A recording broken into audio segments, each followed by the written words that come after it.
ነገር ችግር የለውም። እኔ ባለቤቱን ወክዬ ላወራ እችላለሁ። ምንም ችግር የለውም። ቀጥል አንተ። ኖ አንተ ልትወክል አትችልም። አንተ ራስህን ነው መወከል የምትችለው። ይወክላል። እወክላለሁ። አንተ አታወራም እንዴ? ይወክላል። አንተ መወከል የምትችለው ራስህን ብቻ ነው። ኖ ምን ነው ወንድም አታወራም እንዴ? ጠይቅ። እሳቸውን የጠየቀውን ጥያቄ ጠይቀኝና እኔ ላውራክ። ይኸውልህ እንደኔ ለብሶ እኮ ነው የመጣት። ይጠይቅህ እንጂ ምን ትፈራለህ? እኔ ስለ ልብስ አይደለም ላወራ የመጣሁት። ይቅርታ፣ ስለ ኢየሱስ ነው። ግን በዚህ አሁን ሰው ማጭበርበር አይቻልም ነው። አሁን እኮ ስለ ማጭበርበር አይደለም አባቴ። ጥያቄ ካለ ይሄን ጥምጣምና መስቀል የሰጠችሁት ኦርቶዶክስ ቤተ እሳቸው ኦርቶዶክስ ናቸው። ኦርቶዶክስ ናቸው። ከዚህ ቤተ እምነት ተወግዘው ወጥተዋል አይደል? እሳቸው ኦርቶዶክስ ናቸው። ተወግዘው ከዚህ ቤተ እምነት ወጥተዋል። ወንጌላዊ ነኝ ብለው ሄደዋል አይደል? ስለዚህ ለምን ሱፍና ከረባት ለብሰው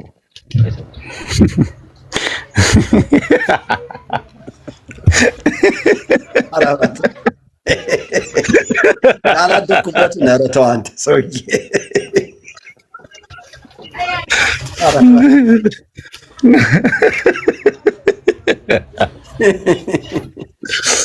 ጉድ እኮ ነው። ማን ነው ያወገዛቸው? አባቴ አውጋዡ ማን ነው? ክህነትን የሰጣቸው ቤተ እምነት። እሺ ጥያቄ ልጠይቅ። ክህነት ሰው ነው የሚሰጠው?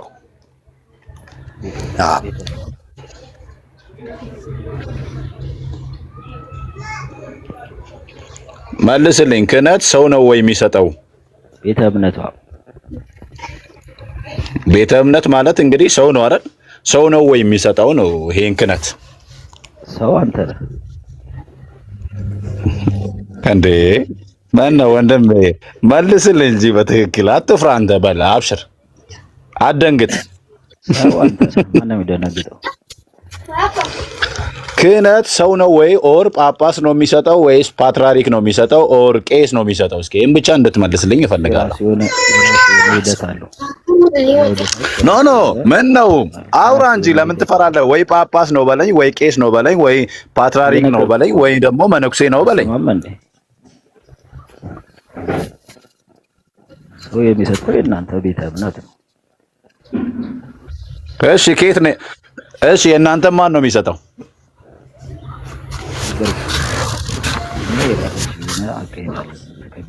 አይሰማም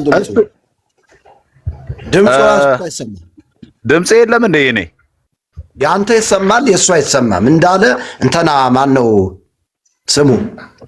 ኤሌማን ይላል። ኤሌማን ያንተ ድምፅ አይሰማም። እባክህ ሰላም ብያለሁ።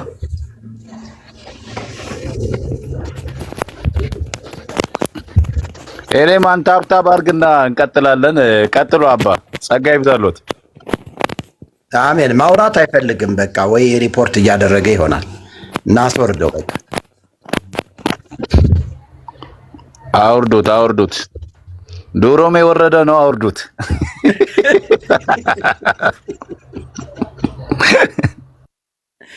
አዎ የወረደ ጥያቄ ይዞ ነው የመጣና ልብስ ሲል ነው ገና እንዳልተማረ ሰዎችን እንዳልተማሩ ማቀው እኔ ገና ልብስ ላይ ሲሄዱ ነው። ልብስ ጥምጣም ምናምን ይላሉ።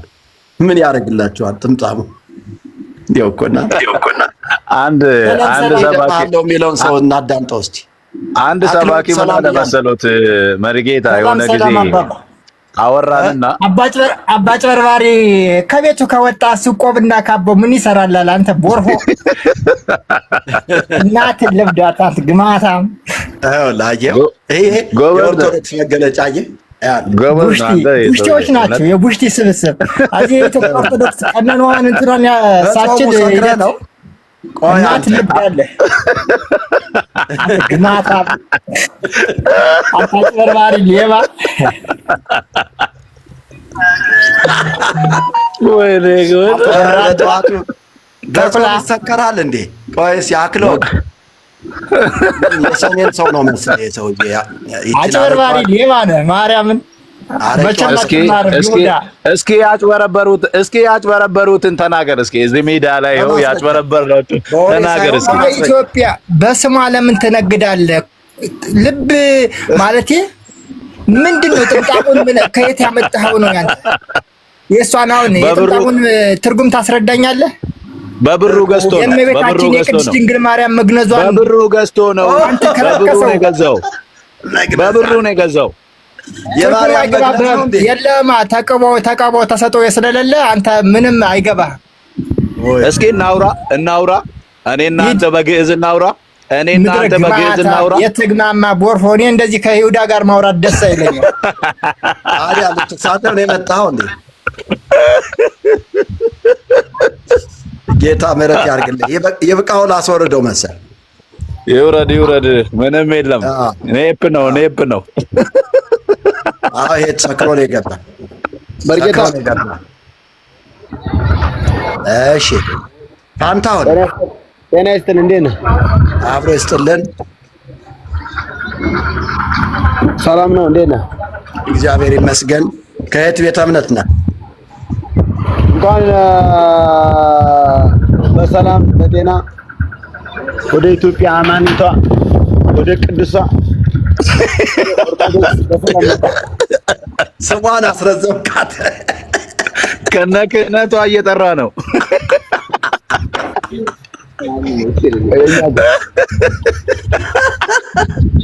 አማኒቷ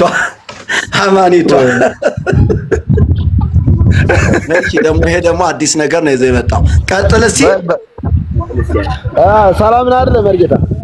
ሰላም ነኝ። ከየት ነው? የትልቅ ሰው ዘርዳ ነህ? ፈለገ ሊቃውንት የሚባለውን ደግሞ ስሙት። ታች ፈለገ ሊቃውንት፣ የሊቃውንት ምንጭ ጎንደር። አህዮች ይላል።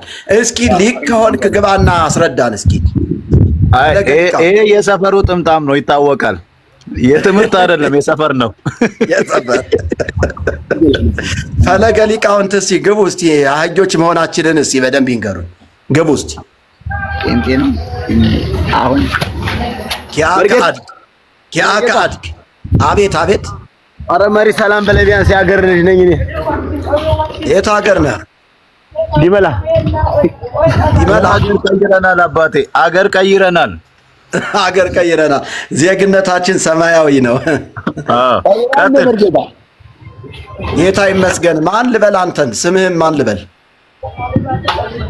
አታነበውም? ሚስጥሩ መርጌታ አለ። እሺ ርዕስ አለን፣ የምናወራበት ርዕስ አለን ወዳጄ።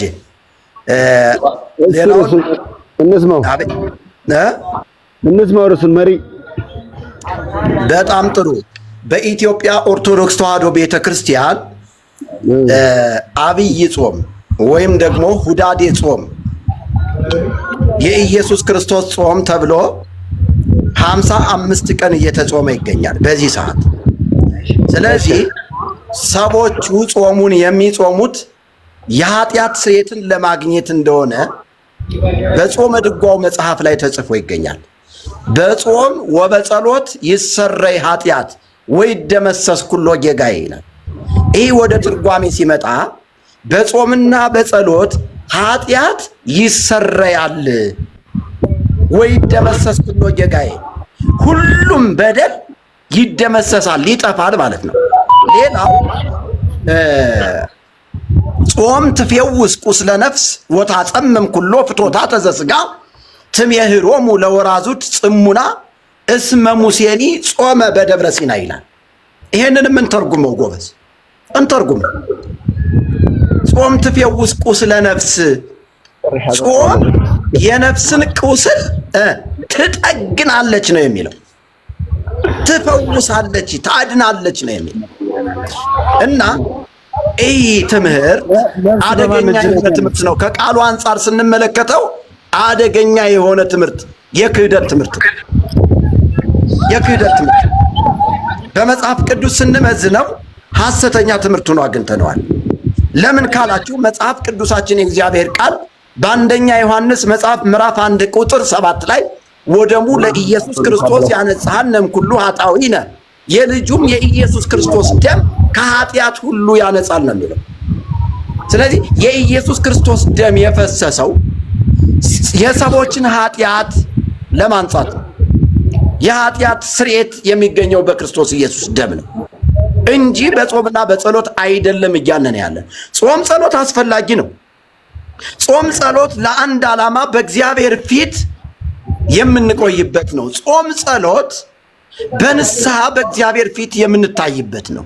ጾም ጸሎት በሀገራችን ላይ ችግር ሲመጣ እግዚአብሔር ያን ችግር እንዲያነሳ በእግዚአብሔር ፊት የምንቆይበት ነው ወዘተርፈ። ከዚህ ውጪ ግን የኃጢአት ስርየትን ለማግኘት በጾምና በጸሎት አናሳልፍም። ይህንን ከቃሉ አንጻር ሊያስረዱን የሚችሉ ሰዎች ካሉ መጥራት ይችላሉ። በዚህ ሐሳብ ላይ ምን ትላለህ? የዲመላ መርጌታ አንታሁን አቤት መሪ። እሺ ወዳጄ ሚስጥሩ ምን አለ ወንድም አለ እንዴ? አይሰማህም እንዴ? አይ ተሰምተኛል። ትምህርቱ ቆንጆ ነው። ወደ መጨረሻው ትንሽ ሄድክብኝ እንጂ። እሺ እውቀቱ አለህ? በኢትዮጵያ ኦርቶዶክስ ቤተክርስቲያን ውስጥ እውቀቱ አለህ ወይስ ሙቀት ብቻ ነው ይዘህ የመጣው? እንዴት እውቀት የሌለኝ መርጌታ? የትልቅ ሰው ዘር አይደለሁም እንዴ? በዘር ሆነ እንዴ? ደግሞ እውቀት በዘር ሆነ? እሺ በል እስቲ ቀጥል። እሺ ምን ትላለህ? ባነሳው ሐሳብ ላይ ወደ ዲመላ አንድማውን መርጌታ ኪዳነ ምሕረት እንደርሳለሁ። አውርደው አባቴ፣ እስካሁን ፍጡር ላይ ነው ሰውየው። አውርደው። ወረድ የዲመላው ሊቃውንቶችም አልሆነላቸው እንኳን አንተ ወይኑትን አስገቡ እስኪ። አንድ ቁጥር እየጻፈ ነው። ይግባ ዲያቆን ወይኑት አንድ ቁጥር እየጻፈ ነው። እሺ ዲያቆን አይታየኝም። መርጌታ አቤት። ደህና ነህ? እግዚአብሔር ይመስገን። ዘርከረም ክብር ለኢየሱስ ይሁን። ኢየሱስ እንዴት ነው? ዝም ብላችሁ ሳቁ፣ ዝም ብላችሁ ግጠጡ። ሰላም ጤና ይስጥልን። በተራ ተራውሩ። ቆይ እስኪ ዲያቆኑ እንኳን ደህና መጣህ ብለናል። ምን አልከኝ? እንኳን ደህና ቆያችሁ። ወለተ ማን ነው ደግሞ? ወለተ ማን ነው? ዲያቆ እናንተ እግዚኦ እኮ የሚያስብል ነው። እስኪ ዲያቆኑን እናወራው። ምዕመናኖች ትንሽ ጸጥ በሉ። ሰላም ነው።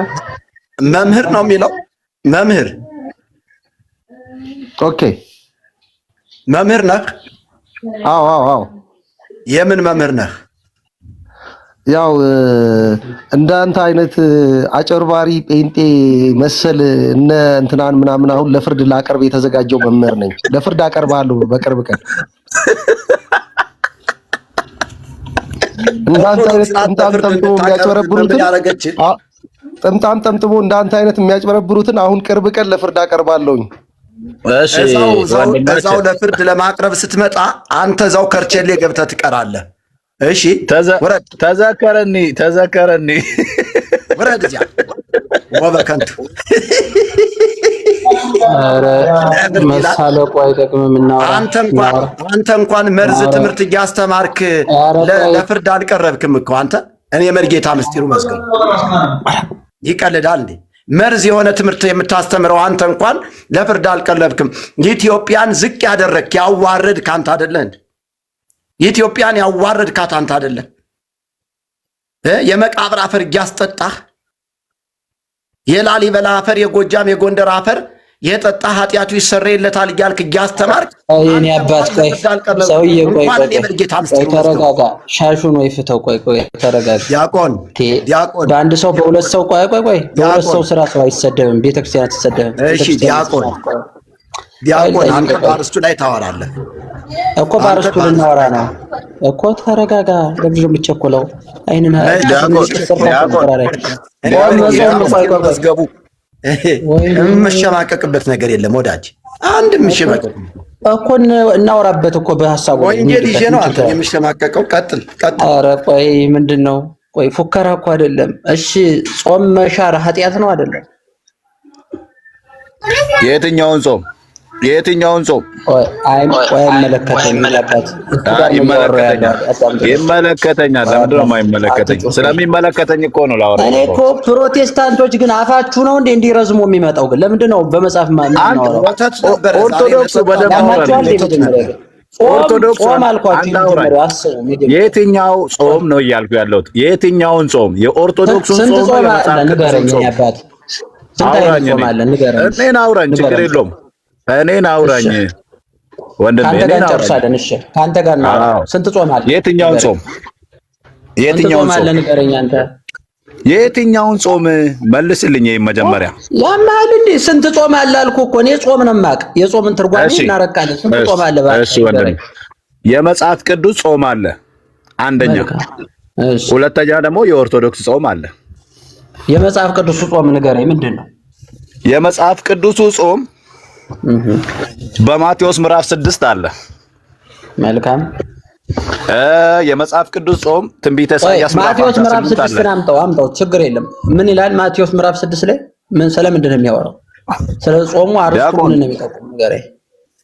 ዲያቆን፣ ይሄ አይጠፋም እኮ ዲያቆን ከሆንክ። አይ ችግር የለም። የኔ አባት ቆይ አታልበስብሳትማ። የኔ አባት የኔ ውድ ቆይ ተው ማልበሳበስ አይጠቅምም። የምዕራፍ 6ቱን ጾም ተርጉምልኝ። ምንድን ነው የሚለው ማቴዎስ ላይ? ምኑ ነው የምትረጉምልህ አባቴ? ስትጾሙ እንደ ግብዞች አትሁን እኮ። ምን ነው የምንጾመው ንገረኝ። ምንድን ነው ምኑን ነው የምንጾመው ንገረኝ። መጽሐፍ ቅዱስን እኮ ነው እየነገርኩህ ያለው። ምኑን የምጾመውን ራስ ነው ያንተ ጾም አይደለም። እናንተ መጽሐፉን ነው የምትጾሙት? መጽሐፉን ነው የምትጾሙት እናንተ? ኖ የመጽሐፍ ቅዱስን ጾም ነው የምንከተለው አባት እንጂ የኦርቶዶክስን ጾም አይደለም የምንከተለው። አለ ቆይ ነውራ መጾም መከልከል መታቀብ ነው። ከምንድን ነው የምንታቀበው የምንከለከለው? ንገር። ኖ አላለም። አሁን የምትለው ነገር አንድምታ ነው ወንድሜ፣ አንድምታ ነው። ጾም ማለት ምን ማለት ነው? እስኪ ንገረኝ ጌዲዮን። ቆይ እንወድ ጾም ማለት ምን ማለት ነው? እስኪ ትርጉሙን ንገረኝ።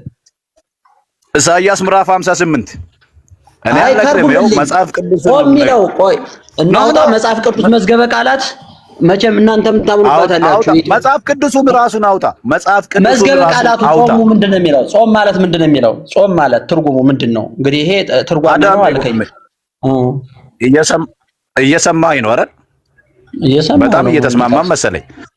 ስለ ጾም ትንቢተ ኢሳይያስ ምዕራፍ 58ን አውጣ። መዝገበ ቃላቱን እዛ አስቀምጥና ትንቢተ ኢሳይያስ ምዕራፍ 58ን ስለ ጾም ምን ይላል መጽሐፍ ቅዱስ የሚለውን አንብብ። መልካም እኔ ወድሽ። እሺ ስለ ጾም ምን ይላል የሚለው እንሄዳለን። ግን መጀመሪያ ጾም ማለት ምን ማለት ነው ተርጉምልኝ እኮ ነው ያልኩት። መጽሐፍ ቅዱስ ላይ ጾም ከተጻፈ ጾም ማለት አንተ ከመጽሐፍ ቅዱስ ምን ማለት ነው አስረዳኝ ነው ያልኩት። የመጀመሪያ እየነገረ እኮ ነው። እኔ እየነገርኩ ነው ወንድሜ። አይደለም ጾም ቋንቋው ይነግራል እኮ። አይገባችሁም እንዴ? መጀመሪያ ጾም ማለት ምን ማለት ነው? አንተ መጽሐፍ አይገባህም እንዴ ብራዘር? መጽሐፍ አይገባህም እንዴ? ትንቢተ ኢሳይያስ ምዕራፍ 58 አውጣና ይነግራል እያልኩ እኮ ነው። ከመጽሐፍ ስራ አትሽሽ። እኔ አባት መጽሐፍ ቅዱስ ስለ ጾም ረዳዳ እያለን ቆይ አንዱ ስለሆነ ሞተ። ቆይ ተረጋጋ፣ አዳምጠኝ። 10 ሰውማ አይደለም እኮ የምናወራው። ጌዲዮን አዳምጥ፣ አትሽሽ። መጀመሪያ ጾም ማቴዎስ ምዕራፍ 6 ላይ ተጽፏል። ኧረ አዳምጥ እስኪ። አፈን ይበላ እንዴ? ወይ መማር ፍላጎታችሁ ከሆነ እናወራበት።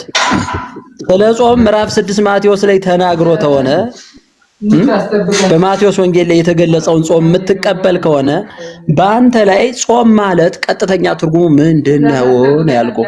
ይችን ብቻ ንገረኝ። ይሄው ሚውት አደርግልህ። እኔ ደግሞ 121 ሰው እየሰማክ እያልኩ ያለሁት ነገር ጾም ማለት ትንቢተ ኢሳይያስ ምዕራፍ 58ን አሁን በግልጽ አውጣና እናንብበው፣ ትርጉሙን ይነግርሃል እያልኩህ ነው። አንብብልኝ። አንተ አይደል የጠቀስከው ነው። መርጌታ ትንቢተ ኢሳይያስ ምዕራፍ 58ን አውጡልንና ከዛ በኋላ ጾም ምን እንደሆነ መጽሐፍ ቅዱሱ ይንገረው ለወንድማችን።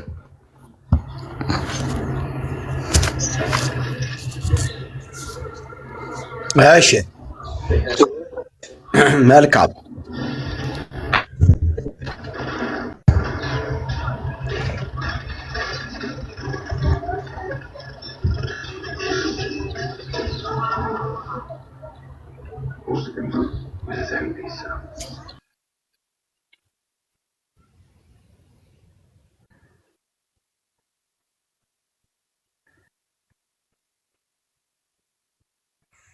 ይሰማችኋል? ላንብበው ቃሉን።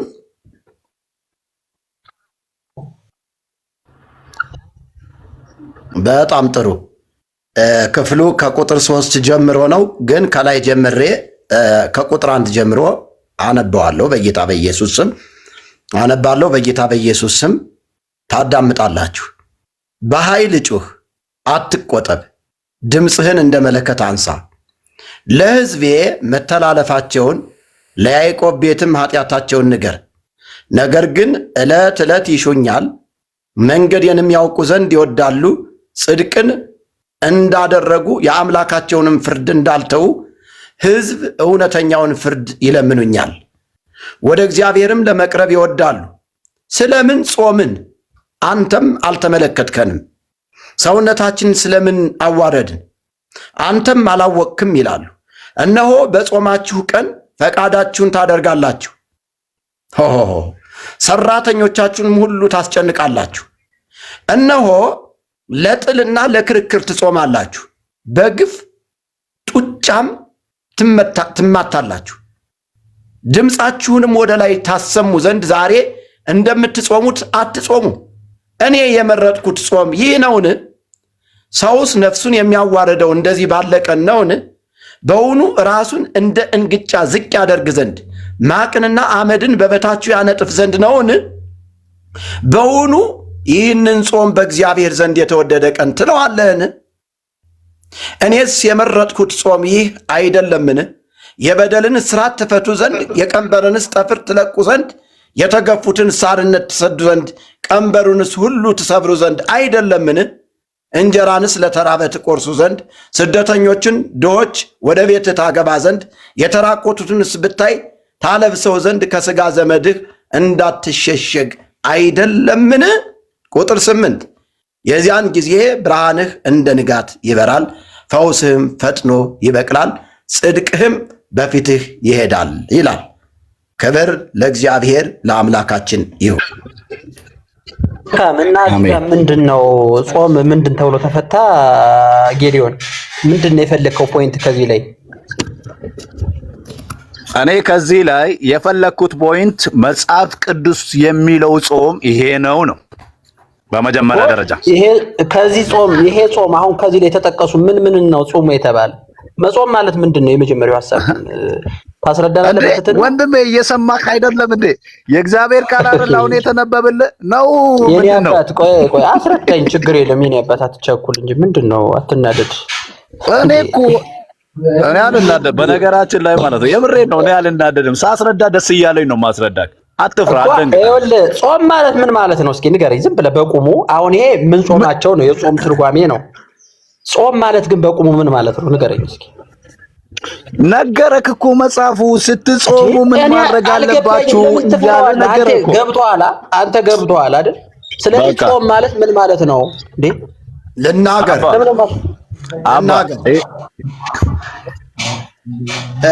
በጾማችሁ ጊዜ ትፈጽማላችሁ ይላል። የሥጋን ፈቃድ መፈጸም ጾም መሻር ነው አይደል? 100%።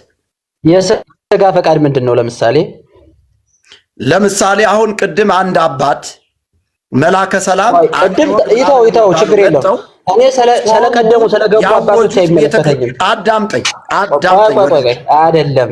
አሁን መጽሐፍ ጋር ቅድም የሆኑ አባት ገቡ ታይትል እኔ ሌላ ነኝ እነሱ ሌላ ናቸው። ይኸውልህ ያንተ አማኞች አሁን ስለ አይመለከተኝም።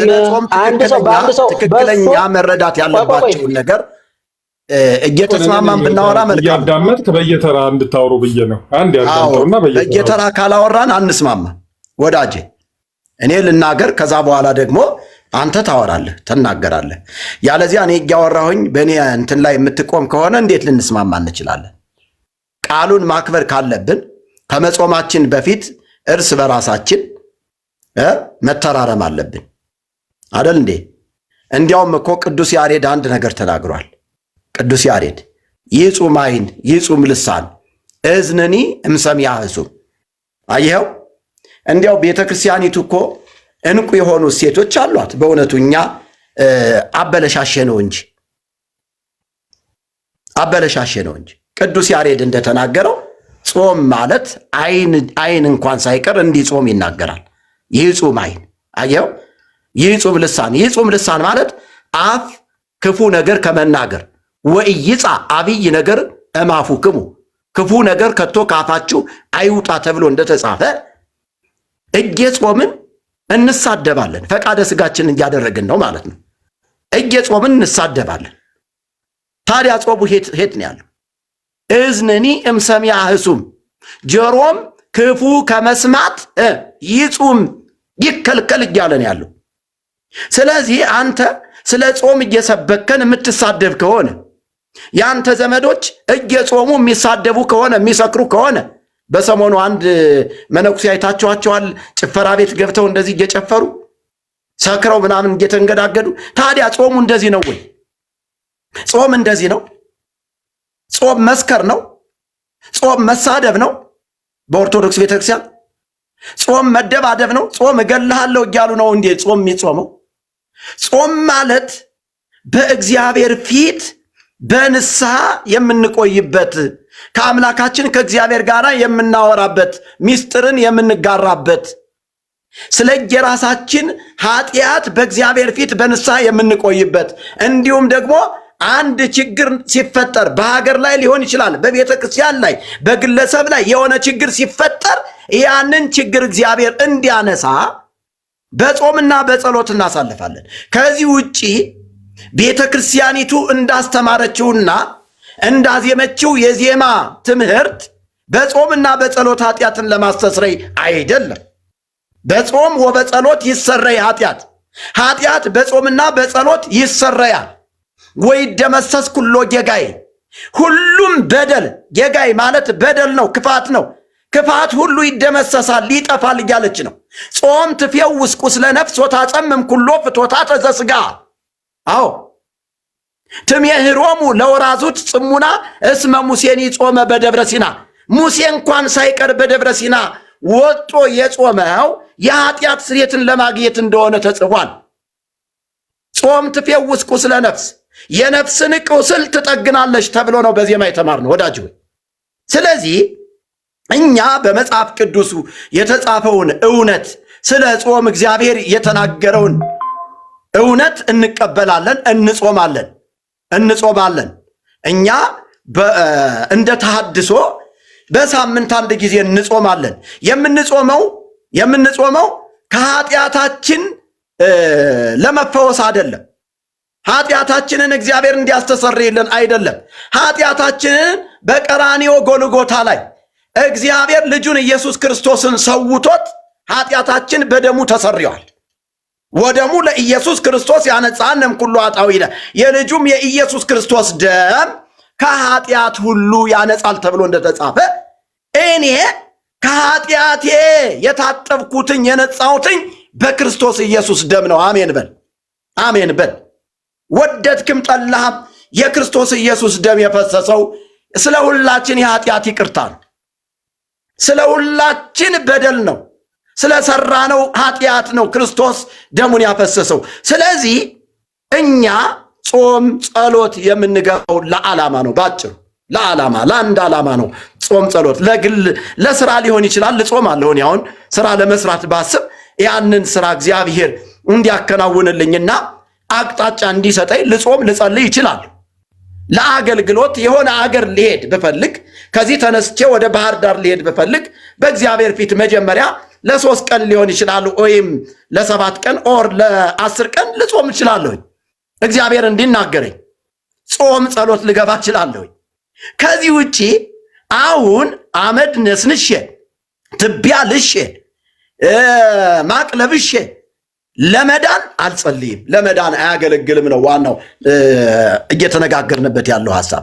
ስለዚህ ወንድማችን ወጧል መሰለኝ እንጂ ዲያቆኑ በዚህ ሐሳብ ላይ ብንወያይ መልካም ነው።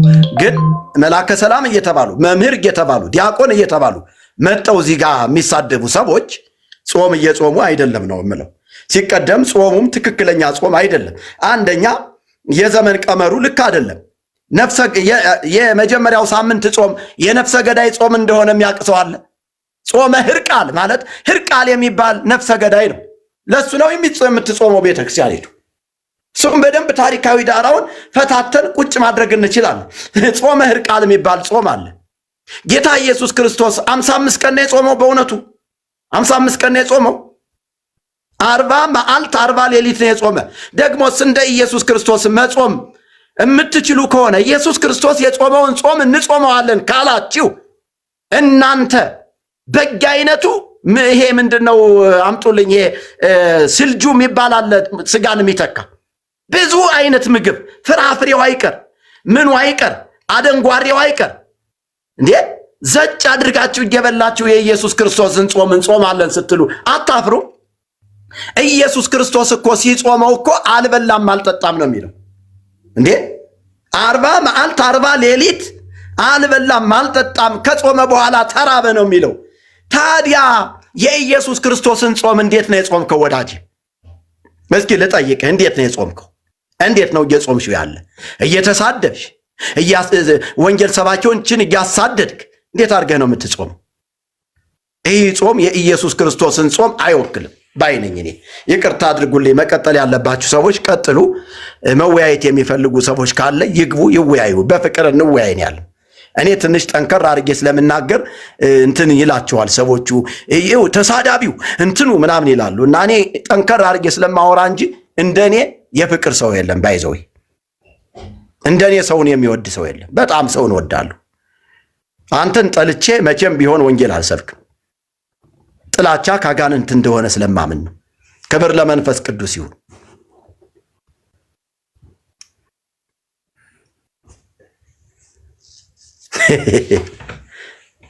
ስለዚህ ሻሹ ምንም አያደርግልህም።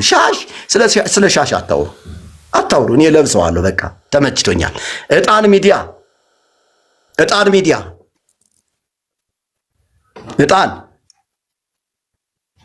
ዕጣን በጌታ በኢየሱስ ስም አታወራም? ዕጣን አሎ፣ እሺ፣ ዕጣን ምንድን ነው? አታወራም? ስምህ ነው ዕጣን ወይስ ምንድን ነው? የሚዲያው ስም ነው። ሰላም ነው ወንድሜ፣ እንዴት ነው? ሁሉ መልካም፣ ሁሉ መልካም ነው። ከየት ቤት ነው? ስሜ ያው ከኦርቶዶክስ ነው። ከኦርቶዶክስ መልካም። እየተወያየንበት ያለውን ሐሳብ ሰምተሃል አይደል? አርስቱን ሰምተሃል አይደለም? አዎ፣ ያው ጾም አያስፈልግም የሚል እንድምታ ያለው ሐሳብ እንደሆነ እረዳለሁ። ኖ ጾም አያስፈልግም አላለም። በፍጹም ጾም አያስፈልግም አላለም። እንደዛ አይነት እንድምታው እንደዛ አይነት ነገር ነው። አይ ነው አላለም። አልሰምተህ ከሆነ ወይ እንደገና ስማ እንጂ ጾም አያስፈልግም አላልኩም። እኔ አላልኩም። እንደዛ ብሎ የሚያምን የወንጌል አማኝም የለም። አንድም ተሐድሶ ጾም አያስፈልግም ብሎ አያስተምርም። ጾም አስፈላጊ ነው፣ ግን ለድነት አይሆንም ነው እያልን ያለ ነው። ስለዚህ አልሰምተህ ከሆነ እንደገና ማዳመጥ ይጠበቅብሃል ማለት ነው። ጾም አያስፈልግም አላልንም። ጾም አያስፈልግም አላልንም። በደንብ አዳምጡ እንጂ ጎበዝ፣ ነውር አይደለም እንዴ? እሺ፣ አሁን አዲስ የገባ ሰው አለ።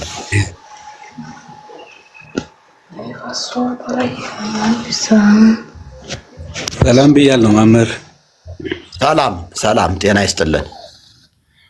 ሰላም ጤና ይስጥልን። እንደምን አለህ የንጉሥ ካህናት? እንኳን ደህና መጣህ። ጆን የተወደደ ወንድማችን አለ እዚህ። እንኳን ደህና መጣችሁ። የጌታ ጸጋና ሰላም ይብዛላችሁ። አንዱ ስለ ሁሉ በጣም የጠፉ ሰዎች እንግዲህ መጥተዋል። እግዚአብሔር ይባርካችሁ። ስለመጣችሁ እጅግ በጣም አመሰግናለሁ። ሰላም በሉን እስቲ፣ ተባረኩ እና እንቀጥላለን ብያለሁ። መሪጌታ ከረጅም ጊዜ በኋላ ሰላምህ ይብዛ። እንዴት አለ?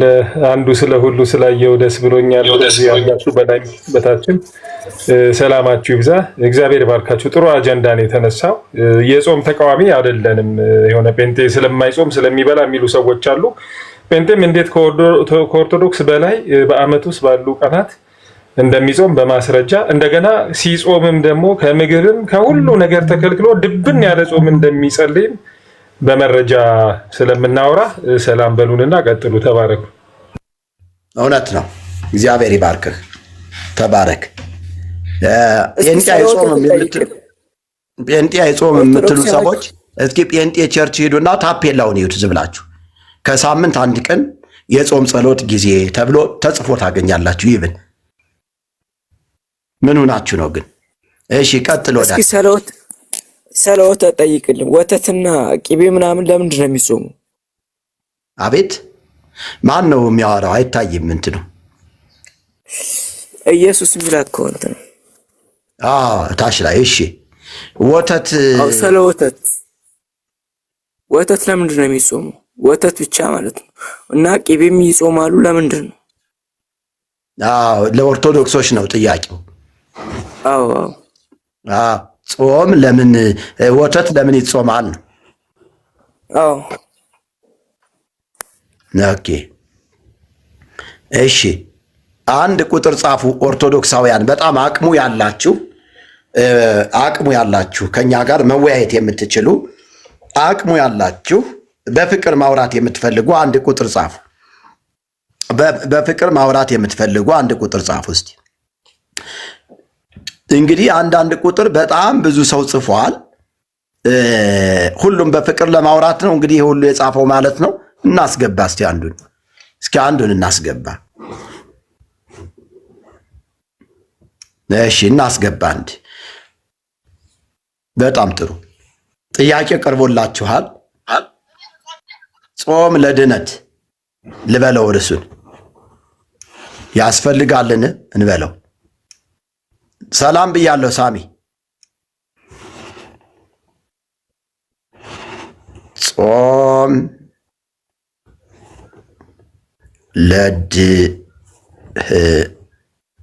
ለድነት ያስፈልጋል። ይኸው ርዕሱ ተጽፎላችኋል እዚህ ላይ። በርዕሱ ብቻ አውሩ። እዚህ ውስጥ የገባ ኦርቶዶክስ የሆነ ካለ እድሉን እንሰጠዋለን። አለዛ አስገቡ እስቲ ሞዴሬተሮች። በጣም ብዙ ሰው ነው እንትን እያለ ያለው እየጻፈ ያለው። ኮፒ ሊንኩ አይረሳ። ታብታቡ በደንብ ይቀጥል። እስካሁን ታብታቡ 8 ምናምን ነጥብ ነው። እንትኑ 1000 አልሞላም። በጣም ያሳፍራል በእውነቱ። ሪፖርት አለበት እንትን እንዳይለን እንዳይወከውከን እንዳያስወጣን። እስኪ በደንብ ኮፒ ሊንክ አድርጉ። ጸጋ ይብዛላችሁ ውስጥም ውጭም ያላችሁ ይሄን ድምፅ እየሰማችሁ ያላችሁ የወንጌል አማኞች ዳግም የተወለዳችሁ የክርስቶስ ልብ ያላችሁ ስጦታ ያላችሁ እስቲ ስጦታ በመስጠት አበባ ጣል። ተባረኩ። ኮፍያ ጣል። ይሄ ሚዲያው ስለሚፈልገው ነው እንደዛ እምላችሁ። ይሄንን ጣል እያደረጋችሁ የቲክቶክ ምልክቷን ፍላወር ያላችሁ ጌታ ይባርካችሁ። እስቲ እንደዚህ እያደረግን ወደ ነበረ ማንነቱን መልሰው። በጣም ሊዘጉት ነው። ወደ 49 የሚሆኑ ቪዲዮዎች ተዘግተዋል እዚህ ጽዮን ቲቪ ላይ 400,000 500,000 800,000 ሰው ያያቸው ቪዲዮዎች በአጠቃላይ ብሎክድ ተደርገዋል። ለምን? ሪፖርት ስለተደረገ ማለት ነው። እኛ ወንጌል ነው የምንሰብክበት ወገኖች። ስለዚህ እስኪ ወደ ነበረ ማንነቱ እንዲመለስ ኮፒ ሊንክ እናድርግና እንቀጥል። ጾም ለድህነት ያስፈልጋልን? ጾም ለድህነት ያስፈልጋልን? ያስፈልጋል። ያልተረዳነው ነገር ካለ እስኪ አስረዱን። ሊቀ ሊቃውንቶች ካላችሁ ግቡ። እንደነ መላከ ሰላም ለመሳደብ የምትመጡ ሰዎች ግን ሃይማኖታችሁን እያሰደባችሁት ስለሆነ እባካችሁ ስርዓት ያዙ። እባካችሁ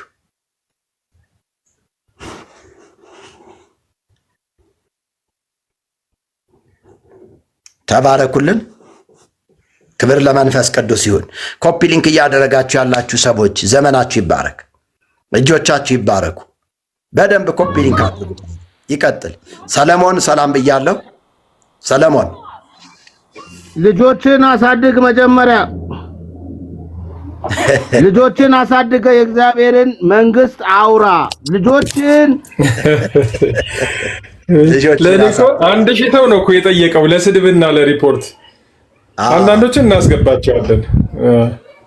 እዚህ ጋር አንድ የገባች አለች። እስቲ የሪ ምንድን ነው የሚለው? እሺ ዘማሪ ሰላም ናችሁ? ሰላም ብያለሁ። እግዚአብሔር ይመስገን፣ ሁሉ ሰላም። ክብር ለመንፈስ ቅዱስ ይሁን። ከየት ቤተ እምነት ነው ወዳጅ? ከኦርቶዶክስ። ጾም ለድነት ያስፈልጋልን በሚለው አርዕስት እየተወያየን ያለ ነው። አዎ አይቼዋለሁ። ያው አንድ ትንሽ ደቂቃ ጠብቁኝና አወራቸዋለሁ እየተዘጋጀው ስለሆነ። ያው ከመሰዳደብ ምንም የሚገኝ ነገር የለም። ተነጋግሮ አቅጣጫ ማስያዝ ስላለብን እናንተም ያልተረዳችሁበት ወይ እኛም ያልተረዳንበት መንገድ ሊኖር ይችላል ብዬ አስባለሁ። የሁለታችንም መንገድ አንድና አንድ ዓላማው መንግስተ ሰማያት እስከሆነ ድረስ ያው በጨዋነት ያው መመካከር መነጋገር ይጠበቅብናል ብዬ አስባለሁ። ገብቶ ልጆችን አሳድግ እንደዚህ የሚለው ተወያይቶ ውጤት ለማምጣት ሳይሆን ተሰዳድቦ ወጥቶ ነገሮችን ለመፍጠር ነው የሚመስለኝ እና ባንሰዳደብ ያው ይመስለኛል። አንቱም እያልኩ ባወራ ቅር አይልም መቼስ ምንም ችግር የለውም። እናንተም አንድና አንድ ዓላማው እንድንድን ነው። እኛም የያዝነው ሃይማኖት አንድና አንድ ዓላማው ድነት እስከሆነ ድረስ ድነት ላይ የሚያደርሱንን ነገሮች ተነጋግረን ያልገባንን ተረዳርተን ማለፍ አለብን ብዬ አምናለሁ። ስለዚህ ያው 3-4 ደቂቃ ጠብቁኝና እኔ በእኔ በኩል የሚሰማኝን በደንብ አወራችኋለሁ። እናንተም ደግሞ ያላችሁን ሐሳብ ትሰጡኛላችሁ። ከዛ እንቀባበላለን ብዬ አምናለሁ። እሺ ወዳጄ፣ ዋው ተባረክ። በእውነት እንዲህ አይነት ሰዎችን ያብዛልን። እንደዚህ ነው በቃ በፍቅር እውነትን መነጋገር ያስፈልገናል ማለት ነው። ጌታ ይባርካችሁ። እሺ ሚውት የምታነሳ ሰው አለ? እስቲ ኢየሱስ ይመጣል የሚለው ሐሳብ ካለ ሐሳብክን መርጌታ። እሺ አመሰግናለሁ። ሰላም ናችሁ? እንዴት ናችሁ? ሰላም ብለናል። እኔ ፔንቴ ነኝ፣ በጣም ኃይለኛ ፔንቴ ማለት ነው። ለሌሎቹ እንዲሰሙ ስለፈለኩ ነው። ኤኒዌይ ያነሳችሁት ርዕስ አሪፍ ነው።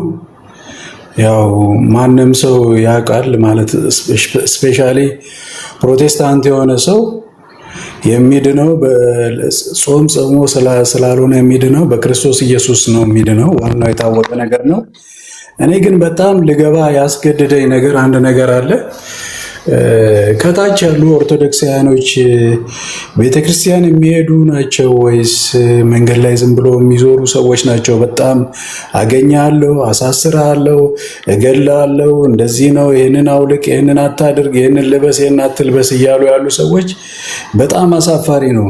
እኛም ብዙዎቻችን ከኦርቶዶክስ ቤተክርስቲያን የወጣ ነው።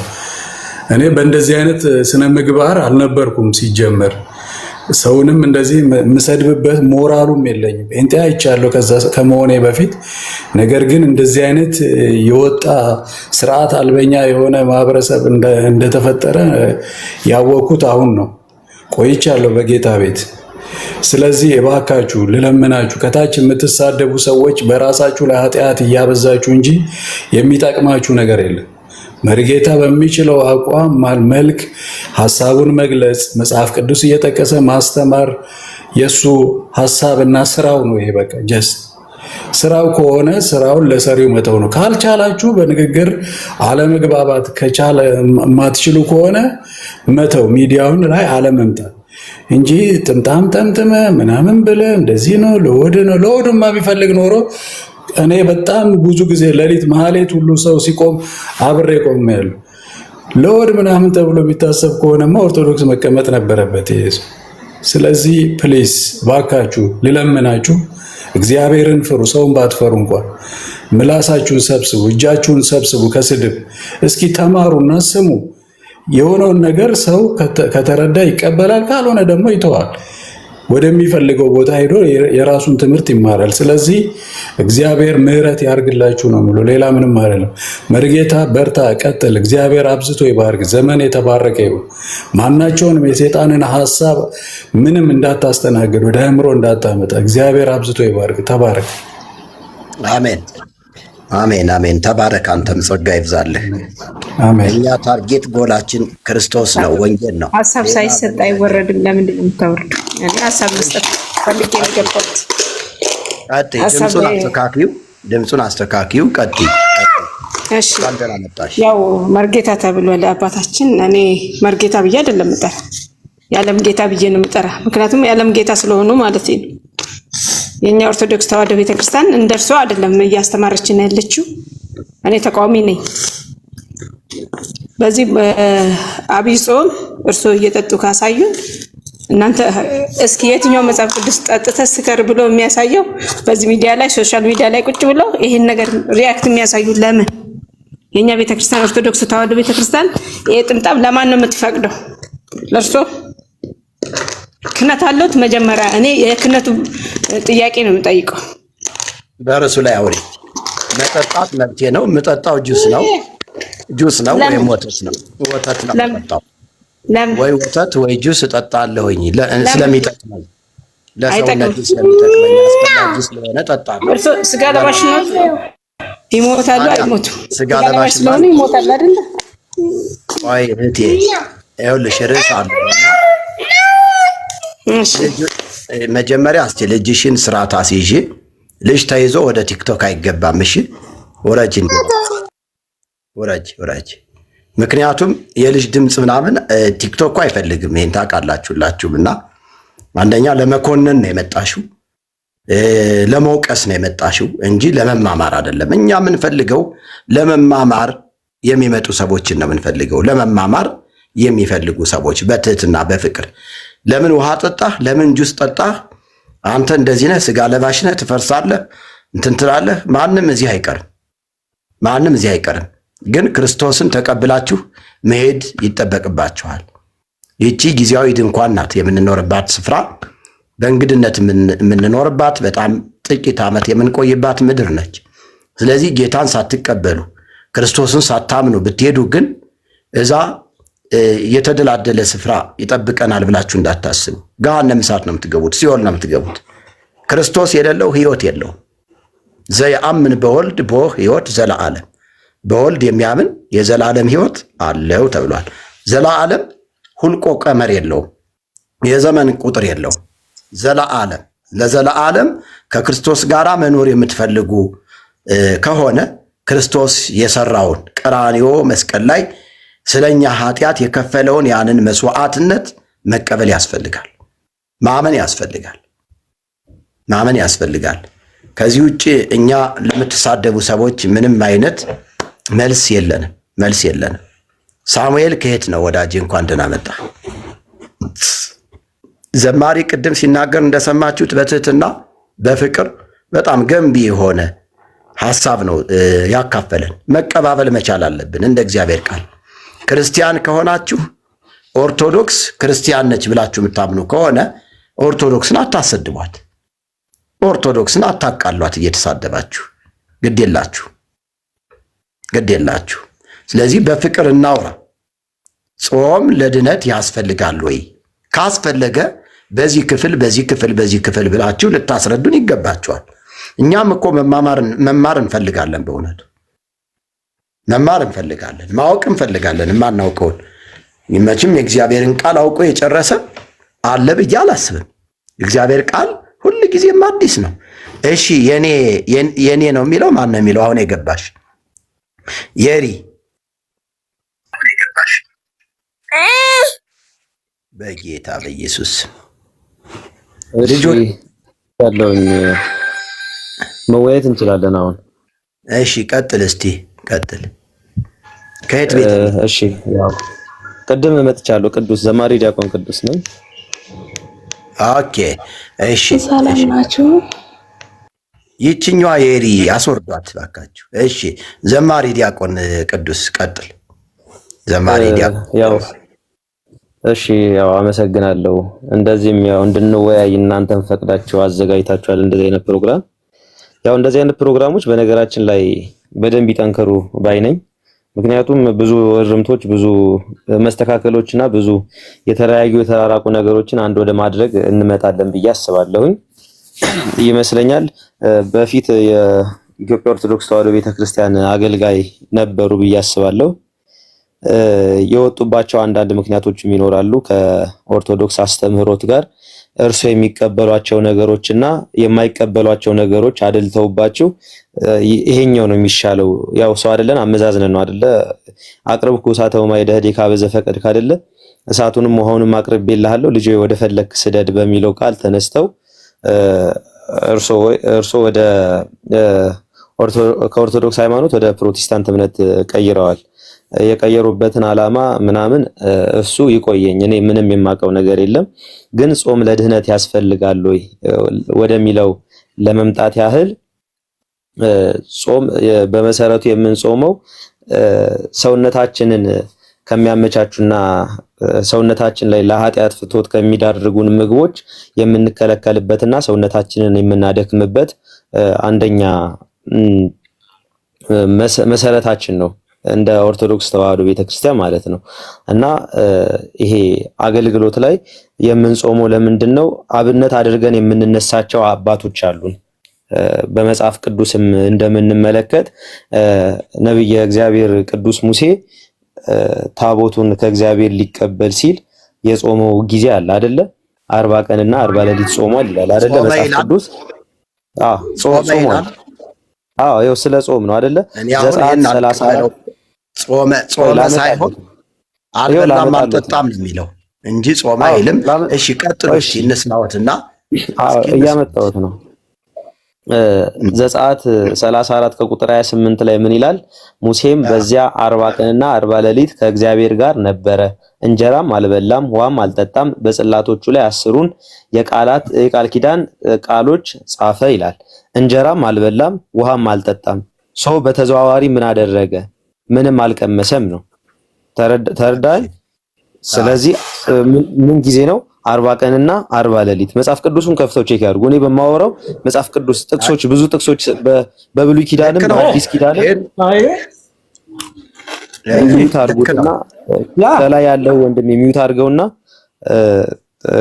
ተራ በተራ እንደማመጥ። እኔ ከብሉይ ኪዳንም ከአዲስ ኪዳንም አንድ ላይ እያጣመርን እንመለከታለን። ይህን እኔ የምረዳው እንጀራ አልቀመሰም ከውሃም አልጠጣም የሚለውን እንደ ጾመና ጾሞ ከእግዚአብሔር ጋር እንደተነጋገረ ውጤት ላይ እንደደረሰ መጽሐፍ ቅዱስ ያስተምራል። እርሶስ ይሄንን በምን ይረዳሉ? ቢያስረዱኝ ደስ ይለኛል። እናንተ ራሱ እኮ ይሄን እየጾማችሁ አይደለም፣ ወተት ነው እየጾማችሁ አይደለም።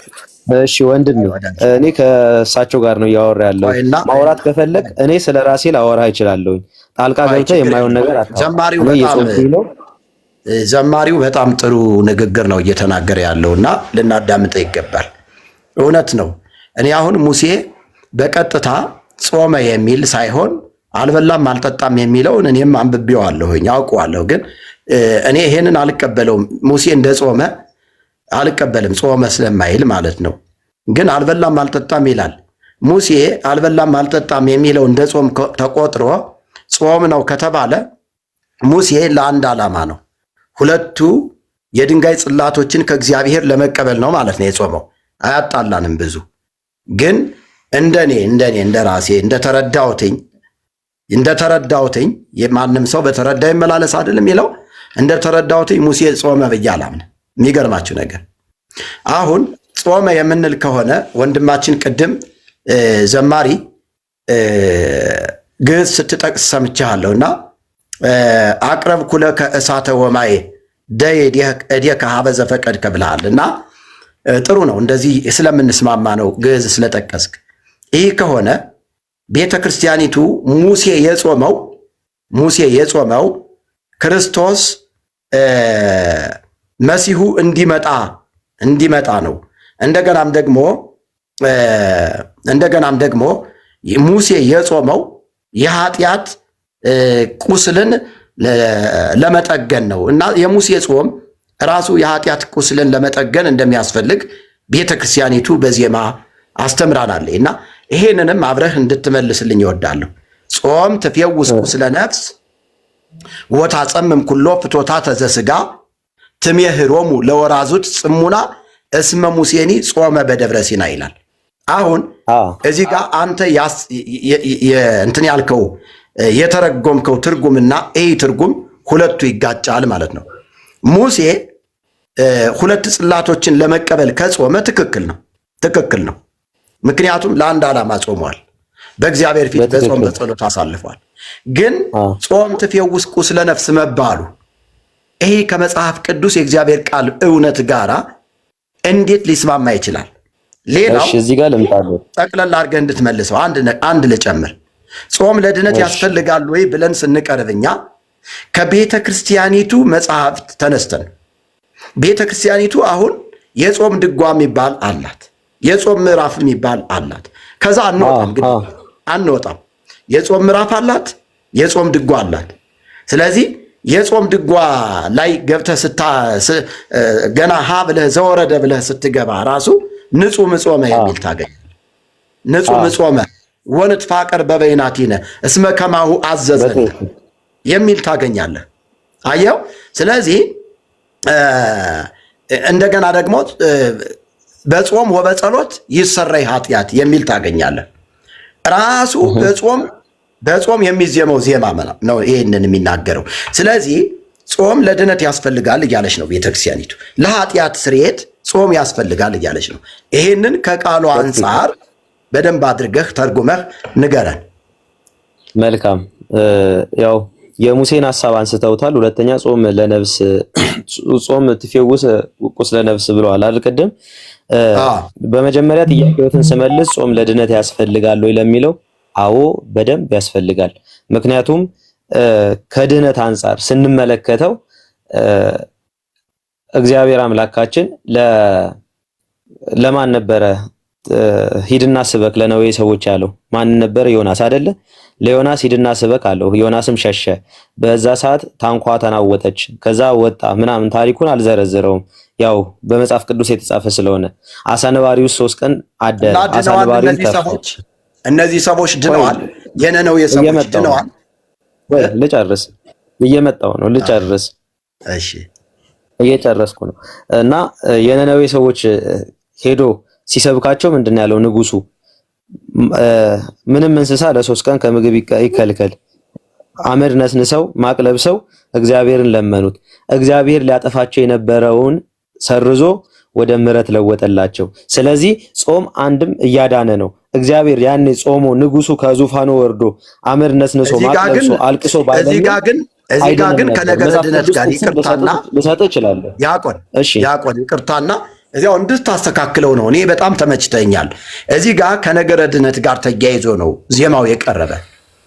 በጾም ወበጸሎት ይሰረይ ኃጢአት። አየኸው? አዎ ይኸው ተሰረየ እኮ እየነገርኩት ነው። አሁን እኮ እያስረዳሁት ነው። ነነዌ ሰዎች ኃጢአታቸውን እኮ ይቅር የተባለው። ስለዚህ ኃጢአትን ይቅር የማለት ኃይል አለው ማለት ነው። ሚውት አድርጉት እባካችሁ፣ ሌሎቻችሁ ሚውት አድርጉት። ይኸውና እየነገርኩት እኮ ነው። የነነዌ ሰዎች እኮ የዳኑት ስለ ጾሙ ነው እንጂ ባይጾሙ ኖሮ ድነትን አያገኙም፣ አይፈወሱም ነበር። ስለዚህ ድነትን ለማግኘት ደግሞ ጥያቄ ድነዋል። ትክክል ድነዋል። መጽሐፍ እኮ ቅስፈቱን እኮ አስቀርላቸው። እኛ ነገሮችን ይኸው ልንገሮት፣ ጸድቀዋል ብለህ ታምናለህ? የነነዌ ሰዎች ጸድቀዋል ብለህ ታገኛለህ? በትክክል ለምን? ቆይ አሁን እኔ ልንገሮት፣ እየነገርኩት እኮ ነው። በነገራችን ላይ እኔ አሁን ልከራከር ወይ ልጣላ ምናምን እንደዚህ አይደለም የመጣሁት፣ ግን እኔ የማወራትን ሐሳብ ፖዚቲቭሊ ተረድተው እንዲመልሱልኝ ነው የምፈልገው። እኔም የእርሶን ሐሳብ ፖዚቲቭሊ ነው የምረዳው። ምክንያቱም እርሶ የሚያምኑት የሆነ ሐሳብ አለ፣ እኔም ደግሞ የማምነው አንድ ሐሳብ አለ። ስለዚህ እኔ የማምነውን ሐሳብ ለእርሶ ነግሮታለሁ፣ እርሶም ደግሞ የሚያምኑትን ሐሳብ ለእኔ ነግሮኛል። እግዚአብሔር ይስጥ ወንድሜ። ማቴዎስ 7 ያልከው አለ የተጻፈ ብዙ ስለ ነነዌ ሰዎች ዮናስ 3 ከቁጥር 5 ላይ የነነዌ ሰዎች እግዚአብሔርን አመኑ፣ ለጾም አዋጅ ነገሩ፣ ከታላቅ ጀምሮ እስከ ታናሽ ድረስም ማቅ ለብሰው ጾሙ ይላል ማለት ነው። ስለ ጾም ሲያወራ አዲስ ኪዳን ላይ ልምጣ። ማቴዎስ 6:16 ላይ ስትጾሙ እንደ ግብዞች አትሁኑ፣ አትጠውልጉ ለሰዎች ምናምን፣ እሱ ይተውት። እሺ ማቴዎስ 17 ላይ ልምጣ። ኢየሱስም አለ ስለ እምነታችሁ ማነስ ነው፣ እውነት እላችኋለሁ የሰናፍጭ ቅንጣት ያህል የሚያምን እምነት ቢኖራችሁ ይህን ተራራ ተነስተ ከዚህ ተነስተ ወደዚያ ሄድ ብትሉት ይገፋላችኋል። የሚያሳንሳችሁም ነገር የለም። ይህ አይነት ግን ከጸሎትና ከጾም በቀር አይወጣላችሁም። ስለዚህ አንድን ነገር ሰይጣንን ልናሸንፍ፣ አንድን ነገር ልናከናውን፣ አንድን ነገር ሰብረን ልንገባ ጾም መሰረታዊ ነገር ነው። ይሄ እኮ የሚያከራክረን ነገር አይደለም። ምክንያቱም ጾም እኛ ኦርቶዶክስ ተዋህዶ እንኳን ባታዘው ሳይንሱ እንኳን እኮ ጾም እያለ እየነገረ ነው። ማርቆስ ላይ ልምጣ። ማርቆስ 2:18 ላይ ኢየሱስም አላቸው ሙሽራው ከእነርሱ ጋር ሳለ ሚዜዎቹም ሊጾሙ ይችላሉን? ጥያቄ ምልክት። ሙሽራው ከእነርሱ ጋር ሳለ ሊጾሙ አይችሉም። ነገር ግን ሙሽራው ከእነርሱ ጋር የሚወሰድበት ወራት ይመጣል፣ በዚያ ወራት ይጾማሉ። ማን? ሙሽራው የተባለው ክርስቶስ ነው። ከእነሱ ጋር እሱ እያለ እነሱ ሊጾሙ አይገባም አለ። እሱ ከሄደ በኋላ ግን እነሱ ሊጾሙ ይገባል ብሎ ማርቆስ 2:18 ላይ ይናገራል። ማርቆስ 9:29 ላይ እንመልከት። ደቀ መዛሙርቱ ጋር እኛ ልናወጣው ያልቻልነውን ስለምንድን ነው አሉት። መናፍስትና አጋንንትን ሊያስወጡ ከብዷቸው ነበር። እሱም መለሰላቸው ብለው ብቻውን ጠየቁት። ኢየሱስም አለ ይህ ወገን በጸሎትና በጦም ካልሆነ በምንም ሊወጣ አይችልም። ስለዚህ የጾምን ኃይል ነው። አንድን ነገር ፈውስ ልንሰጥ የምንችለው ስንጾም ነው። ፈውስ ልናደርግ የምንችለው በጾም ኃይል ነው ማለት ነው። ስለዚህ ጾም ምንም ያከራክረን ነገር እኮ አይደለም። በቃ የሐዋርያት ያደረጉትን እየተናገርን እርሶ ይሄ አዋልድ መጻሕፍቶችን ይሄ ጾመ ድጓ ይሄ መስተጋብ፣ ሰለስት፣ አርባዕት፣ ክስተት ምናምን የሚሉትን እሱ ይተውት። መጽሐፍ ቅዱስ ላይ ነው አሁን እያወራን ያለ ነው። ይሄ ሌሎቹን አያገናኙ። ምክንያቱም እርሶና እኔን ቆይ ጨርስ እዚህ ጋር እኔና እርሶ ልንስማማ የምንችለው በመጽሐፍ ቅዱስ ሐሳብ ነው። አንዴ ዘማሪ፣ እኔ እኮ ዝም ብዬ ባዳምጥህ ብዙ የሚመቹኝ ነገሮች እያወራህ ስለሆነ አሁን ባነሳቸው ክፍሎችና በጠቀስካቸው ጥቅሶች መሰረት ጾም አስፈላጊ ነው፣ እንጾማለን። ጾም ለአንድ ዓላማ ይጾማል። አንድ ሰው ታሞ አልድን ካለ ያ ሰው እንዲድን በእግዚአብሔር ፊት ልንጾም ልንጸልይ እንችላለን። ይሄ አያከራክረን። አሁን የኔን ጥያቄ አልመለስክልኝም። የኔ ጥያቄ ጾም ለድህነት ያስፈልጋል ወይ? ለመዳን፣ ለመጽደቅ፣ ኃጢአትን ለማንጻት ይጠቅማል ወይ ነው የኔ ጥያቄ። አሁን መስተጋብ ስተታሪያም ይቅር ካልክ ቤተክርስቲያኒቱን እንትን እያልካት ነው። ቤተክርስቲያኒቱ አሁን ጾመ ኢየሱስ የሚባል ቆይ እኔ ልጨርሳ። ጾመ ኢየሱስ የሚባለው ያለ ድጓ ጾመ ኢየሱስ የሚባለው ያለ ጾመ ድጓ ይሆናል ወይ እንዴ? አሁን እኮ ጾሙ እስከሚያልቅ ድረስ እኮ ጾመ ድጓ ነው የሚዜመው እኮ። ስለዚህ ያለ ጾመ ድጓ ቤተክርስቲያኒቱ ልትቆም አትችልም። ይሄን ታውቃለህ አንተም ራሱ። እውነት ነው አይደል? በመጽሐፍ ቅዱስ ነው እንዴ ጾሙን የምትጾመው ቤተክርስቲያኒቱ? በጾመ ድጓ እንጂ የምታዜመው እኮ ቤተክርስቲያኒቱ መጽሐፈ ጾመ ድጓ ነው። ስለዚህ ጾመ ድጓ ከቀረማ ቤተክርስቲያኒቱ ጾምም የላትም። ስለዚህ የተንሻፈፈው ትምህርት ያለ ጾመ ድጓ ላይ ነው። የተንሻፈፈው ትምህርት ያለ አዋልድ መጻሕፍቶች ላይ ነው በብዛት ማለት ነው።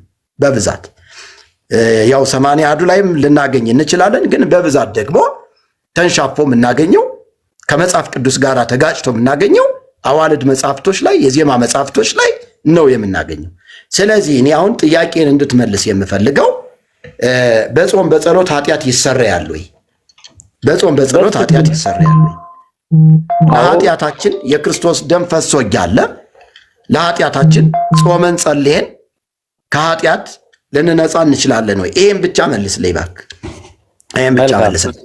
ሌላውን ስለምቀበለው ስታወራው የቆየኸውን ነገር ከጾም ከጸሎት በስተቀር አይወጣም ያለውን ሁሉን ይቀበለዋል። ቴንኪው። ይህንንም መቀበሎት ትልቅ ነገር ነው። ያው እኔም እንድትረዱኝ ነው። ከጾም መሰረቱ ስንነሳ ከድነት ጋር ያስፈልጋል፣ ድነት ያድናል እስከተባለ ድረስ እነኚህ ሰዎች እኮ በጸሎት እስከተጉ ድረስ እየዳኑ ነው። እየተመለከተ እኔ ቅድም ትልቅ ምሳሌ እኮ ሰጠሁኝ። ከስጋ በሽታ ሄዳል። በመንፈስ ላለመዳናቸው የነነዌ ሰዎች ላለመዳናቸው ምን ዋስትና አለው? እርሱ አልዳንም። መጽሐፍ ቅዱስ የነነዌ ሰዎች ወደ ነበረ ማንነታቸው ተመልሰው ነው ያለ አይደል እንዴ? እሱ ላይ አንምጣ። ወደ ነበረ ማንነት ከተባለ ኢትዮጵያም የድሮ ማንነቷ ሁሉ ተፍቆ አሁን ሌላ ማንነት ላይ ነው ያለችው። በሰዓቱ ስለነበሩ ሰዎች ነው አሁን መጽሐፉም የኃጢአት ስርየት አግኝተዋል የሚል ታመጣለህ። የነነዌ ሰዎች እርሶ ደግሞ አልዳንም የሚል ያመጣሉ።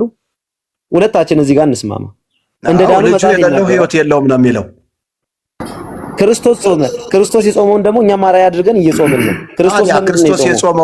ክርስቶስ የጾመው እንዳሁኑ አይነት ጾም ነው። እንዳሁኑ አይነት ጾም ነው። ክርስቶስ ጾም አልበላም አልጠጣም። ቅድም ምን አልኩኝ? አይደለም ቅድም ምን አልኩኝ? ሙሽራው ያለ ህዝቡ ሊጾም ይችላልን ብያለሁ ማርቆስ ላይ አይደለ? ሙሽራው በሌለ ሰዓት ግን ህዝቡ ሊጾም ግዴታ ነው ይናገራል ማለት ነው። ተረዱ እኮ አሁን የኢየሱስ ክርስቶስን ጾም እጾመዋለሁ ብለህ ታምናለህ አንተ? የአቅሜን እየጾምኩኝ ነው። የአቅሜን ግን የምጾመው በድነት ነው። ከጾምክ ውሃ አትጠጣም፣ ምግብ አትበላም። ስለዚህ እንዴት አድርገህ ነው የምትጾመው? እሱ አልበላም አልጠጣም ይላል። አዎ አልበላም አልጠጣም። እኛ እኮ አዩ አይደለ? እዚህ ጋር ነው ስህተታችን። ሰው ክርስቶስ በነበረ ሰዓት ሐዋርያት የጾሙበት መሰረት አለ፣ ሰዓት አለ፣ ገደብ አለ። በዛ መሰረት ነው እየተጓዝን ያለው። ይሄንን ሐዋርያት ጾመውታል ብለህ ታምናለህ? ጾመ ኢየሱስን ይፈልጉት መጽሐፍ ቅዱስ ላይ እኛ እየጾምነው ነው። ይፈልጉት ሳይሆን አስረዳኝ እንጂ አንተ የጾሙት ካለ የጾሙት እርሶ እኮ ሊረዳውን ፍላጎት የለውትም። ኧረ እኔ እየተረዳሁ ነው እየተረዳሁ። እኔ መጽሐፍ ቅዱስ ቃል አለኝ። አንዴ ላስረዳ። በርጌት እሺ እሺ እሺ ጀምር። ከየት ቤተ እምነት ነህ አንተ? እንትን እያልክ ነው። ቆይ እስቲ በተራ ተራ ብናወራ ጥሩ ይመስለኛል። መርጌታ ይቅርታ፣ አንዴ ከዲያቆን ጋር አንዴ ላወራ። ቅድም የጠቀሰው ጥቅስ አለ። ለምሳሌ ስለ ነነዌ ትንቢተ ዮናስ ምዕራፍ 3 ቁጥር 10 ላይ እግዚአብሔርም ከክፉ መንገዳቸው እንደተመለሱ ስራቸውንም አየ፣ እግዚአብሔርም ያደርግባቸው ዘንድ በተናገረው ክፉ ነገር ተጸጽቶ አላደረገም ነው የሚለው። የእግዚአብሔር ስም የተባረከ ይሁን። ይህን ሰዓት ላይ ነነዌዎች ወደ ማለት እግዚአብሔርን አልታዘዝ ስላሉ መጥፎ ነገር ሲያደርጉ ስለነበረ ከዛ ስራቸው እንዲመለሱ ተነገራቸው። ተጸጽተው ወደ ኖርማል ነገር ተመለሱ፣ ወይም ደግሞ ወደ እግዚአብሔር ተመለሱ ማለት ነው። ስለዚህ እግዚአብሔር ሊያመጣባቸው ከነበረው ነገር ዳኑ ነው የሚለው በዛ ወቅት ማለት ነው እንጂ ይሄ ጾም ወይም ጸሎት ለደህንነታችን ዋስትና ይሆናል ማለት አይደለም። እኛ ኢየሱስ ክርስቶስ ደሙን አፍሶ ካዳነን በኋላ እኛ ለራሳችን ስንል ጸጋ እንዲበዛልን የተለያዩ መንፈሳዊ ስጦታዎች እንዲሰጡን ቅድም እንደተናገሩት መርጌታ የተቸገርንበት ነገር ካለ ለዛ ነገር ሶሉሽን ለማግኘት እንጂ እኔን ከሞት ወደ ሕይወት ከጨለማ ወደ ብርሃን ከሲኦል ወደ ገነት የሚያመጣው የኢየሱስ ክርስቶስ ደም ብቻ ነው እንጂ ይሄ እኔ ስለ ጾምኩ ኢየሱስ ክርስቶስ ከላይ የጾመ ነውና ወደ ገነት ላምጣው ብሎ ፕላን አያደርግም። ስለዚህ የፈሰሰው ደም በከንቱ ነው ማለት ነው። እኔ ጾሜ ወደ ገነት የምገባ ከሆነ የፈሰሰው ደም በከንቱ ፈሷል ማለት ነው። ዘማሪ ዲያቆን የኔ ሐሳብ ይሄ ነው። ከገባ ትክክለኛውም ጥያቄ ጾም ብቻውን ያድናል ወይም ከሲኦል ወደ ገነት ወይም የእግዚአብሔር ልጅ ያደርጋል ወይ ነው ትክክለኛው ጥያቄ። ይሄን ላይ ነው ተመለስ ያለብን። አይተረዳው ያንተ ጥያቄውን በቃ በትክክል ግልጽ ሆነልኝ። አየህ ጾም ብቻ የምትለዋ ናት መጨመር ያለባት። ጾም ለድነት ያስፈልጋል? አዎ ያስፈልጋል። ጾም ብቻ ግን የምትለው ጥያቄ ላይ አሁን ጾም ለድነት ያስፈልጋል? አዎ ያስፈልጋል። ግን ብቻ የምትል ስትኖር ሌሎች መጨመርም ያለባቸው ነገሮች አሉ። ጾም ግን ስትጾም የምታደርጋቸው ነገሮች አሉ። አሁን ፖዚቲቭሊ ነው ማስረዳ። ጾም ስትጾም ተንኮለኛ መሆን የለብህም። ባትጾምም አንድ ቅድም ብያለሁ፣ ዓላማችን መንግስቱን ለመውረስ ነው። መንግስቱን ለመውረስ ዓላማ እስካለ ድረስ ክርስቶስ የተጓዘባቸውን መልካም መንገዶች መጓዝ ግዴታ ነው ማለት ነው። ስለዚህ ልትድን መጾም ይጠበቅባል። ልትድን ወንጌል 10 ቃላት ልትፈጽም ይገባል። ልትድን 6ቱን ቃላት ወንጌል ልትፈጽም ይገባል ማለት ነው። ዘማሪ ዲያቆን ይቅርታ አድርግልኝና እኔ የምድነው በክርስቶስ ደም ብቻ ነው። አሁን አንተ ድነሃል? እኔ ድኛለሁ በክርስቶስ። አሁን መንግስት ሰማያት እንደምትገባ ስለዳንኩኝ ይኸውልህ ብራዘር እሷን መልስልኝ። መንግስት ሰማያት እንደምትገባ እርግጠኛ ነህ? 100%። ስለዚህ ሰው የሚገለው ምንም የሚያደርገው ጴንጤም መንግስተ ሰማያት ይገባል ማለት ነው በአንተ አስተምህሮ። ምክንያቱም ክርስቶስ አላልኩም ስለዚህ ክርስቶስ እኔ ያልተናገርኩትን ይኸውልህ አዳምጠኛ፣ እንደማመጥ ያልተናገርኩትን ሌላ ቦታ አትውሰደው። ሰው ገደለ ምናምን እኔ ሰው የገደለ ሰው መንግስተ ሰማያት ይገባል ያልኩ ብያለሁ እንዴ? ስለ ጾም ነው ያወራሁት። እኔ እኮ የጠየቅኩህ በትክክል አንተ አሁን ቶታሊ መንግስተ ሰማያት እንደምትገባ ሹር ነህ? የትኛውም ወንጀለኛ፣ የትኛውም በደለኛ፣ የትኛውም ኃጢአተኛ ብትሆን መንግስተ ሰማያት እንደምትገባ እርግጠኛ ነህ? በደሙ ነው ያልኩህ። በደሙማ እኮ ለሁላችን ተሰቅሎ ኦርቶዶክስ ቤተክርስቲያን ግን ይዳናል። በኦርቶዶክስ ቤተክርስቲያን ግን ነፍስ የገደለም ከጾመ ይድናል። እስቲ መጽሐፍ ቅዱስ ላይ ንገረኝ። አስተምሮት ላይ ከተጻፈም እስቲ ንገረኝ። ድርሳነ ኪዳነ ምሕረት ይናገራል። ያው 78 ነፍስ በልቶ በልቶ ገነት መንግስተ ሰማያትን እንደወረሰ ይናገራል እንጂ በእኛ ሰው ምልጃን እየጠቀሰ አይደለም መጥላት ያለ ምልጃ ደግሞ አትድንም። ያለ ምልጃ ደግሞ አትድንም። አዚያው ምልጃ ላይ መጣም ማለት ነው። ያለ ምልጃ ደግሞ አትድንም። እኔ አንተ አየው እዚህ ጋር አሁን ተገናኘ። ሰው ገለህ በምልጃ ትድናለህ ማለት ነው። ስለዚህ ስለ ምልጃ ከመጣን ደግሞ ሌላ ርዕስ ነው፣ እሱ ሌላ ጊዜ ይቆያል። ስለዚህ በምልጃ ጾምን ትተህ የገባው አንተ ነህ። ሌላ ቦታ ሲጀመር ጾም ነው። እኛ ስለ ጾም ነው ያወራነው። ጾም ያድናል አያድንም ብለናልን? አያድንም። ጾም ግን ስለ ዳንኩኝ እጾማለሁ። ይሄንን ማመን ያለብህ እናንተ ጋር ጾም ጸሎት እኮ እኔ ብዙ ጴንጤዎች ጓደኞች አሉኝ፣ ብዙ ጴንጤ ጓደኞች ማለት ነው። ጾም ጸሎት ተብሎ ይገባል። የ3 ቀን የ4 ቀን ነው ይጾማል። ለምን ትጾማለህ አንተስ? ልድንበት አይደለ? እሱ መልስ። ለመዳን አይደለም ወንድሜ፣ ለመዳን አይደለም። አዳምጠኛ። የነነዌ ሰዎች ተጸጽተው ተመለሱ አላልክም? ራስህ አሁን ጥቅስ ጠቅሰህ ስለ ጾሙ ስለጸለዩ ልትመለስ ነው? አይደለም የምትጾምበትንም ዓላማ አታውቀውም ማለት ነው። እኔ እኮ የምትዘባርቁት ተራ እየሰማህ ቢሆን ጥሩ ልጅ ነው። አጀማመር ጥሩ ነበረ። አሁን ገብተህ ሌላ ነገር እያልክ ነው። አይ ዓላማን በተለይ እንደውም ከዓላማው ጀምሮ እንድናየው ነበር ፍላጎት። ዓላማን ተመለከተ። ኦርቶዶክስ ጋር ያለው ጾም ስለምን እንደተሰበሰቡ ስለምንም እንደሚጾሙ የማያውቁ ሰዎች የካቲት ምናምን ላይ ዝም ብለው ነው ያው ጾም ነው ብለው ነው የሚገቡት። የጴንጤው ግን ምናልባት የተሐድሶዎቹ ግን ዓላማ ተይዞ ነው። ለምሳሌ ሙሉ ወንጌል ከየካቲት 30 እስከ ሚያዝያ 2 ድረስ የአንድ ወር ጾም ጸሎት ይዛለች። እዚህ ክርስቲያን ቲዩብ ምናምን ላይ ብንመለከት ዓላማ አለው። ዓላማውም ለአገር ሰላም፣ ጦርነት እንዲቀር፣ የተፈጥሮና ሰው ሰራሽ አደጋ እግዚአብሔር እንዲቀለብስ ዓላማ ተይዞ በእነዚህ ጉዳይ ላይ በአንድ ልብ ሰዎች አድምተው ይጸልያሉ። አያ ፐርፐስፉል ነው የጴንጤ። ስለዚህ የምንጸልየው እኛ ለምንድን ነው?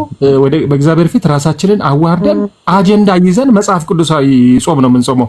መጽሐፍ ቅዱስ ታዲያኛ አጀንዳ ሳይኖረን ነው ወንድም አጀንዳ ይመልስልኝ። እሱ እናወራለን። አጀንዳ ይላችሁ ልጨርስና ትቀጥላለህ። ልጨርስ፣ ይቅርታ። መጽሐፍ ቅዱሳችን ላይ በዓላማ ነው እንዳለ ጾሞች የተጾሙት። እኔ ቢያንስ 6 ጾሞች ለማየት ሞከርኩኝ። እንደው እንደ ኦርቶዶክስ ዝም ብለው ጊዜው ስለደረሰ አንዳንዱም ጸሎት ደግሞ አሁን የፍልሰታ ጾምና የነነዌ ጾም የሚያስቅ ነው።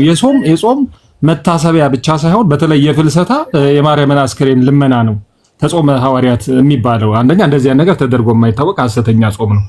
ግን ለምሳሌ ሁለተኛ ዜና 20 ቁጥር 3 ላይ ኢዮሳፍጥ እግዚአብሔር እንዲጠብቀው በጦር ሲከበብ ፈርቶ የጸለየው ጸሎት አለ።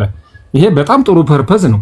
አንደኛ ሳሙኤል 7:6 ላይ ለንስሐ እግዚአብሔርን በድለናል ብለው የጾሙት አሉ። ዝርዝሩን ልናነበው እንችላለን። መሳፍንት 20:26 ላይ ለምሪት ጠላቶቻቸው በከበቧቸው ጊዜ 18000 ጦር ከእስራኤል ከሞተ በኋላ እግዚአብሔርን እንውጣ ወይ ብለው መጀመሪያ እግዚአብሔር በቃ እንዲያያቸው፣ ሁለተኛ እንውጣ ወይ፣ ከዛ መልሳቸውን አገኙ።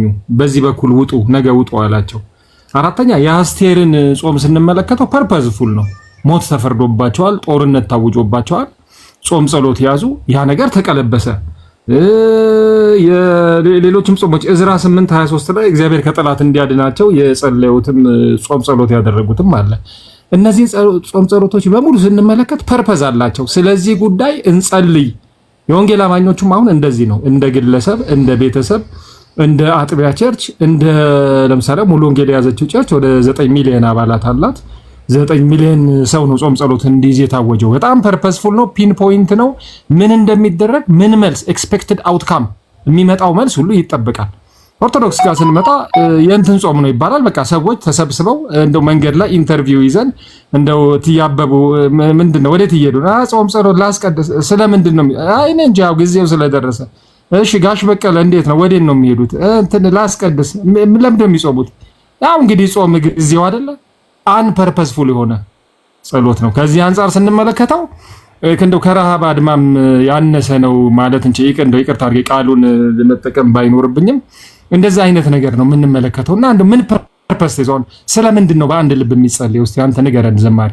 አሁን በአንድ ልብ አንተ እኮ ራስህ መለስክልኝ እኮ ስለምንድን እኔ እኮ ራስህ እኮ መለስክልኝ። አሁን የራስህን መልስ መልሰህልኝ ራስህ እየጠየቅህ አንተ መልስልኝ። ግድ የለም ካንተ ልንገርህ አንድና አንድ የምንጾመው ስጋችንን ለማድከም ለመዳን ነው አይደለ?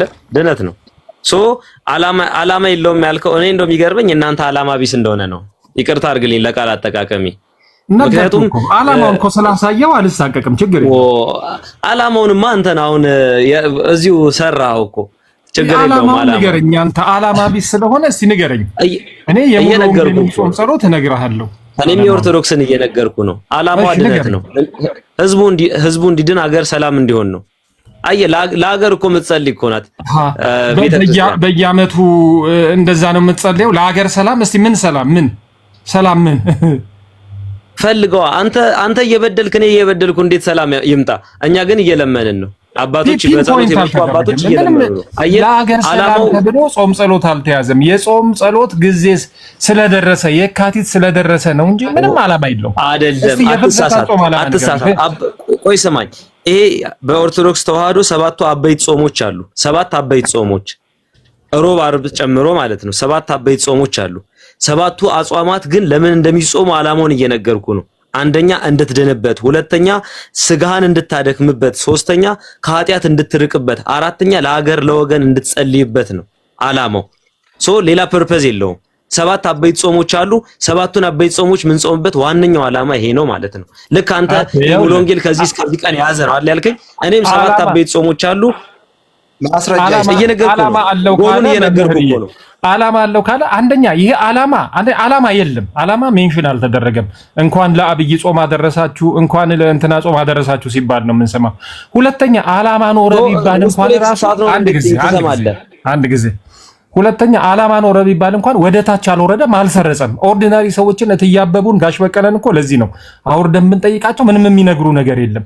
የወንጌል አማኙ ጋር ግን አላማው ሜንሽን ተደርጎ በአንድ ልብ እንጸልይ ዘንድ ሙሉ ወንጌል በዚህ ጾም ጸሎት ይዛለች ሲባል ሰው ሁሉ ስለምን እንደሚጸልይ ያውቃል። ሲሄድ እየጸለየ እየተናገረ እግዚአብሔር ሆይ ሞትን ከልክል፣ በሰሜን ያለውን የሞት አደጋ የጦርነት ልባቸውን በአንድ ልብ ሲጸለይ ነው። ሐዋርያት 11:14 ላይ በአንድ ልብ ነበር የሚጸልዩት። እግዚአብሔር በአንድ ልብ ካልተጸለየ አንዱ ወደ ሰሜን ከጠለዘ ኳሷን፣ አንዱ ወደ ደቡብ፣ አንዱ ወደ ላይ ከለጋት ጎልም የለም ጨዋታም የለም።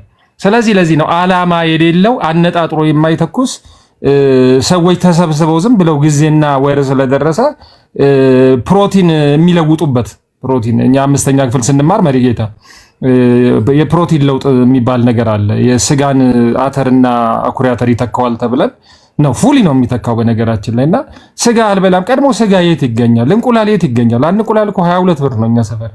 ወተት እኮ አንድ ላስቲክ 80 ብር ነው። እና እሱን በአተርና በሽሮ መለወጥ ማለት ቀልድ ነው። በእግዚአብሔር ፊት ራስን ማድከም ነው ጾም። ኢሳይያስ 58ን በጣም መመልከት ነው። ስለዚህ ይህ ጾም ነው ይቅርታ አድርግልኝ ወገኖቼ፣ እንደው በከንቱ ነው የሚደክሙት፣ ያሳዝኑኛል። ክርስቶስን ቢያገኙ እውነተኛ ጾም ይጾማሉ። ምክንያቱም እኔ ከእናንተ አንድ ትልቅ ነገር አፕሪሺየት ማድረገው ምን መሰለህ፣ በደንብ ልጆቻችሁን መከተብ ትችላላችሁ። ማርያምን ልጆቻችሁ ላይ በደንብ ነው የምትሰሩት። ይሄ ልጅን በሚሄድበት መንገድ ምራው ስለሚል በደንብ አድርገን ለአጋንንት፣ ለሴጣን፣ ለመጠጥ፣ ለስካር፣ ለዘፈን፣ ለጭፈራ ቤት አንሰጥም። ጎበዞች ይሄንንም በደንብ ያዝልኝ። ግን ደግሞ ፖዚቲቭሊ ሰው መረዳት ላይም ብትሰሩባቸው ደስ ይለኛል። እናንተ የከተባችሁትን ነገር ብቻ ነው የሚያዩት። ተረዳኝ። ከዛ አንፃር ያው እኔ ሐሳቤን ብዙ አውርቻለሁኝ። የማመን አለማመን ድርሻ እናንተ ነው። ያው ጊዜያችሁን ተቀብዬ ስላወራችሁና ስለተወያዩኝ ደስ ብሎኛል። ማስረጃ ግን ሰጥቻለሁ። ማመን አለማመን የእናንተ ድርሻ ነው። ድነዋል። ለድነት ያስፈልጋል። የነነዌ ሰዎች ከበቂ በላይ ማስረጃ ናቸው። ዘማሪ ወይ ማስረጃ ግን አልሰጠህንም። እስቲ ማስረጃ የነነዌ ጾም ከምንም በላይ ማስረጃ ነው አልኩኝ። አይ የነነዌ ከዛ በኋላ ጾመዋል። ያን ጾም እየደጋገሙ በየዓመቱ ያ ጾም ተስፋፍቶ እግዚአብሔርን ለመለመን በሰማርያ በኢየሩሳሌም በደማስቆ ተጾሟል። ሊስት ዛሬ ላለንበት መሰረት ሆኖናል። የነነዌ እኮ የአንድ ህዝብ ቁጥራቸውን ታውቃለህ? የነነዌ ሰው በመቶ እኮ ነው የሚቆጠረው። ቆይ የእናንተን ጾም መች ነው መጾም የጀመራችሁት? እችን ጥያቄ መልስልኝ። 1900 ላይ ሃይማኖታችሁ ተመሰረተ። ጾምን ማን ነው መስርቶ ለእናንተ የሰጣችሁ? ከድሮ እችን መልስልኝ። ከድሮ ኦርቶዶክስ ሰጠች ልትል እንዳትልና እንዳልስቅ ጾም መጽሐፍ ቅዱሳዊ እንጂ ኦርቶዶክሳዊ አይደለም። ድሮም ይጾማል። እኛም በእኛም እድሜ ይጾማል፣ ከዚህ በኋላ ይጾማል። መጽሐፍ አይ አይደለም እያልኩኝ እኮ ነው። 1900 ከኦርቶዶክስ ተገነጠላችሁ። 1990ዎቹ ቤት እንኳን የሌለ ጾም 2000ዎች ላይ መሰረታችሁ። መሰረታችሁ 1900 ነው ከኦርቶዶክስ። የት? በእኛ ሀገር ነው በውጪ ኢትዮጵያ ውስጥ ሉተርማ የፈጠረው ሉተርማ ከኦርቶዶክስ ተገንጥሎ እንደፈጠረ እኮ እናንተም ታምናላችሁ። እሱም ያውቀዋል። እሱን አንተ ራስህ ካልኩሌት አድርገው። ኦርቶዶክስ በአራተኛው ክፍለ ዘመን ነበረች። ካቶሊክ ከዛ ላ ተመሰረተ። ከዛ መሐመድ መጣ። ከዛ ላ ሉተር ወጣ። እንዲህ እያለ እየተጎተተ እዚህ ደረሰ። ኢትዮጵያ ግን የጀመረው 1900 ታሪክ ማጥናት ትችላለህ። ጾምን መቼ አስጀመርክ? ይሄ ጥያቄ ምልክት ላይ ኢየሱስ ግን ከ2000 ዓመት በፊት ነበረ። ኢየሱስ ካለ መጽሐፍ ቅዱስ ካለ ጾምም ስለነበረ አትድከም። እዚህ ላይ ዋናው መጽሐፍ ቅዱሳዊ መሆኑን ጾም ማመናችን። ምንም አታደርገኝ፣ እያወራሁኝ ነው። አይ እንትን በላ እኔ ነኝ ያረከውና እያዳመጥኩ ነው። አንተ እኮ ስለ ጾም ምንም አታውቅም። ምክንያቱም 1900 ነው አንተ ራስህ መልስ የለህም። በቃ አይደል? ስለ ጾሙ መልስ የለህም። መለስኩልህ እኮ። ማመን አለማመን ያንተ ድርሻ ነው። ስለዚህ እዚህ ያለ 58 በላይ ልጨቃጨቅ አልፈልግም። ስለ የሉተር አምላክ እናንተን ይጠብቃችሁ። እኛም የምናምነው አምላክ እግዚአብሔር ይጠብቀን። የሉተር አምላክ ነው ያልከው። ለሉተርኛ እኮ ታቦት አልቀረጽንም፣ ድርሳንና ገድል የለንም። እናንተ ለተክልዬ አይ አይደለ አሁን ስለ ታቦት ነው ተክልዬ ይከተለን ትለለ እንደ ወንድማችን ማቴዎስ 5 የሉተር አምላክ ይኸውላችሁ፣ እኛ ሉተርን አመለካችሁ ልንባል የምንችለው ታቦት ብንቀርጽለት፣ በስዕሉ ፊት ብንሰግድ፣ ብንሳለመው፣ ገድል ብንጽፍለት ነበር። ወይራስ ግን 1000 ፍጡራን ወንድማችን ያመልካል። 1000 ፍጡራን። ስለዚህ በረከታቸው ይከተላል። አንድ እግር የሌላቸው ሰው በረከታችን ይከተል ትሉ የለ እንዴ?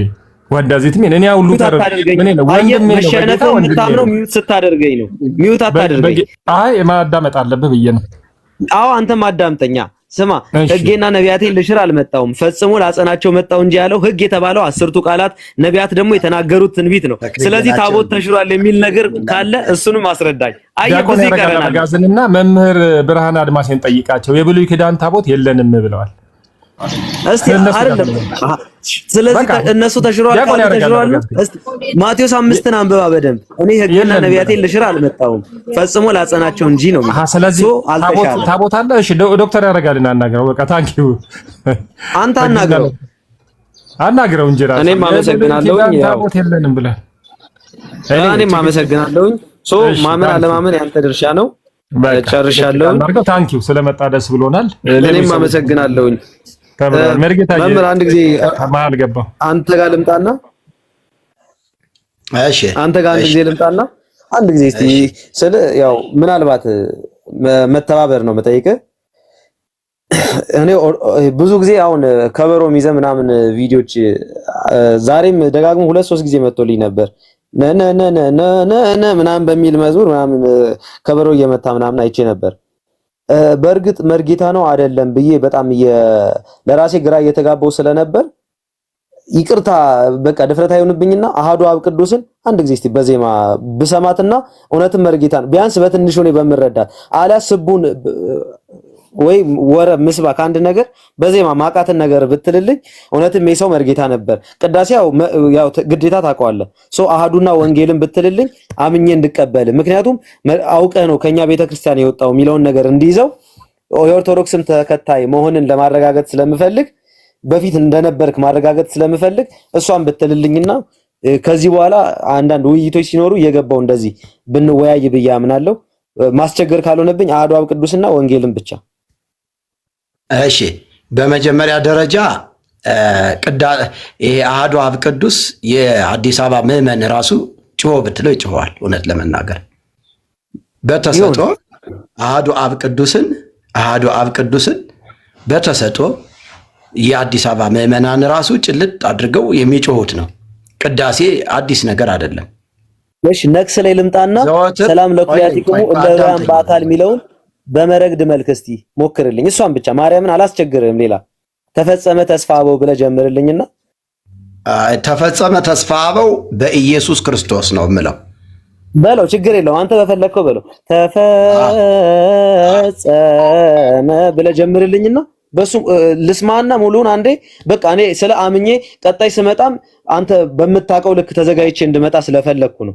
ስለ ብዙዎቹ መርጌታ ሳይሆኑ መርጌታነን ካህንሳኑ ካህነን እያሉ የሚያወሩ ሰዎች ስላሉ እቺን ብቻ ብትተባበረ በመጀመሪያ ደረጃ አንተ መርጌታ ነህ ወይስ ዲያቆን ነህ ወይስ ቄስ ነህ? እሱ ይቆየኝ፣ ግን የጠየኳትን ጥያቄ መልስልኝ። ይቺ አይዶን መሪጌታ ፈቃደኛ ይሁን አይሁን አላውቅም። እኔ ግን እንዲመልስ አልፈቅድም። ማነህ አንተ ቴስት የምታደርገው ብዬ ነው የማስበው። ከነብዩ ከዮናስ በአሳ ነባሪ ሆድ ከመቆየቱ ሌላ ምልክት አይሰጠውም ብሏል። ስለዚህ የሰው ልጅ በአሳ ነባሪ ሆድ አየትተባበራል አይደለ? በቃ አንድ ላይ ይቆያል እንዳለ። ስለዚህ ግዴታ የለበትም። በቃ ፈታኝ አይደለህም። እኔም እኮ እኛ እናውቃለን፣ ሁሉ አገር ሁሉ ያውቃል። እንደው መሪጌታ ፈቃደኛ ከሆንክ እንትን ብላ አለበለዚያ እሱ ደግሞ የሚጠይቀው ጆዬ የሚጠይቀው እኮ እሱ በጀሮ ጠገብ የያዛትን ነው። አሁን ተፈጸመ ተስፋ በው በማርያም ድንግል ወበቀራንዮ ተተክለ መድኃኒት መስቀል በቃ ሁሌ መግቢያ ነች። ማንም ዲያቆንም ያዜማታል፣ ቄስም ያዜማታል፣ ዝም ብሎ ደብተራውም ያዜማታል። እኔ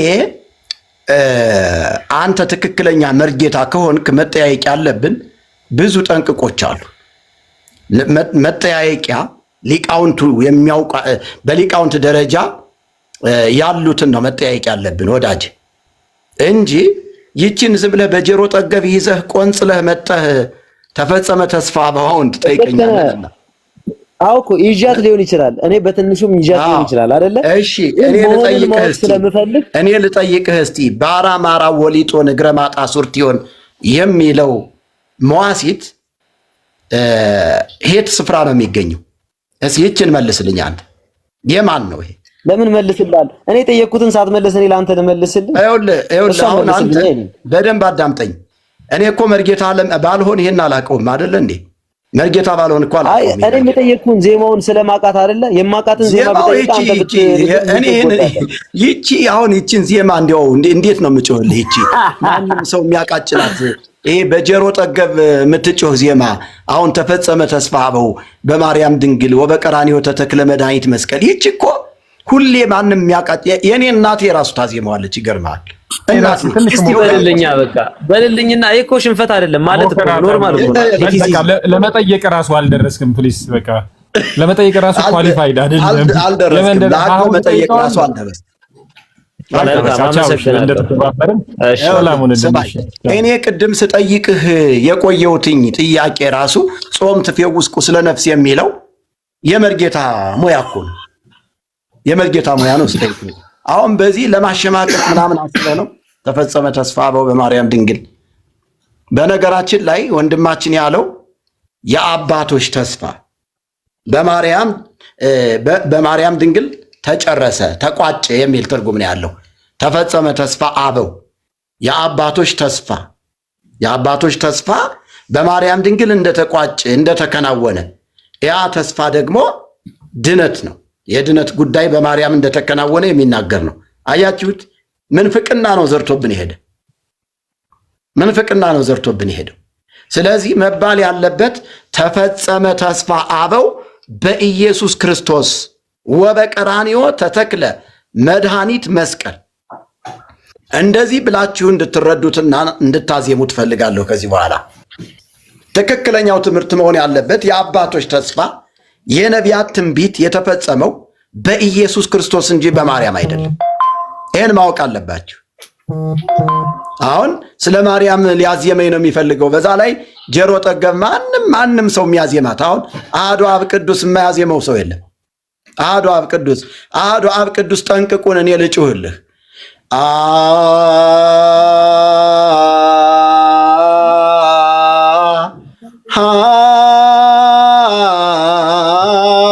አሐዱ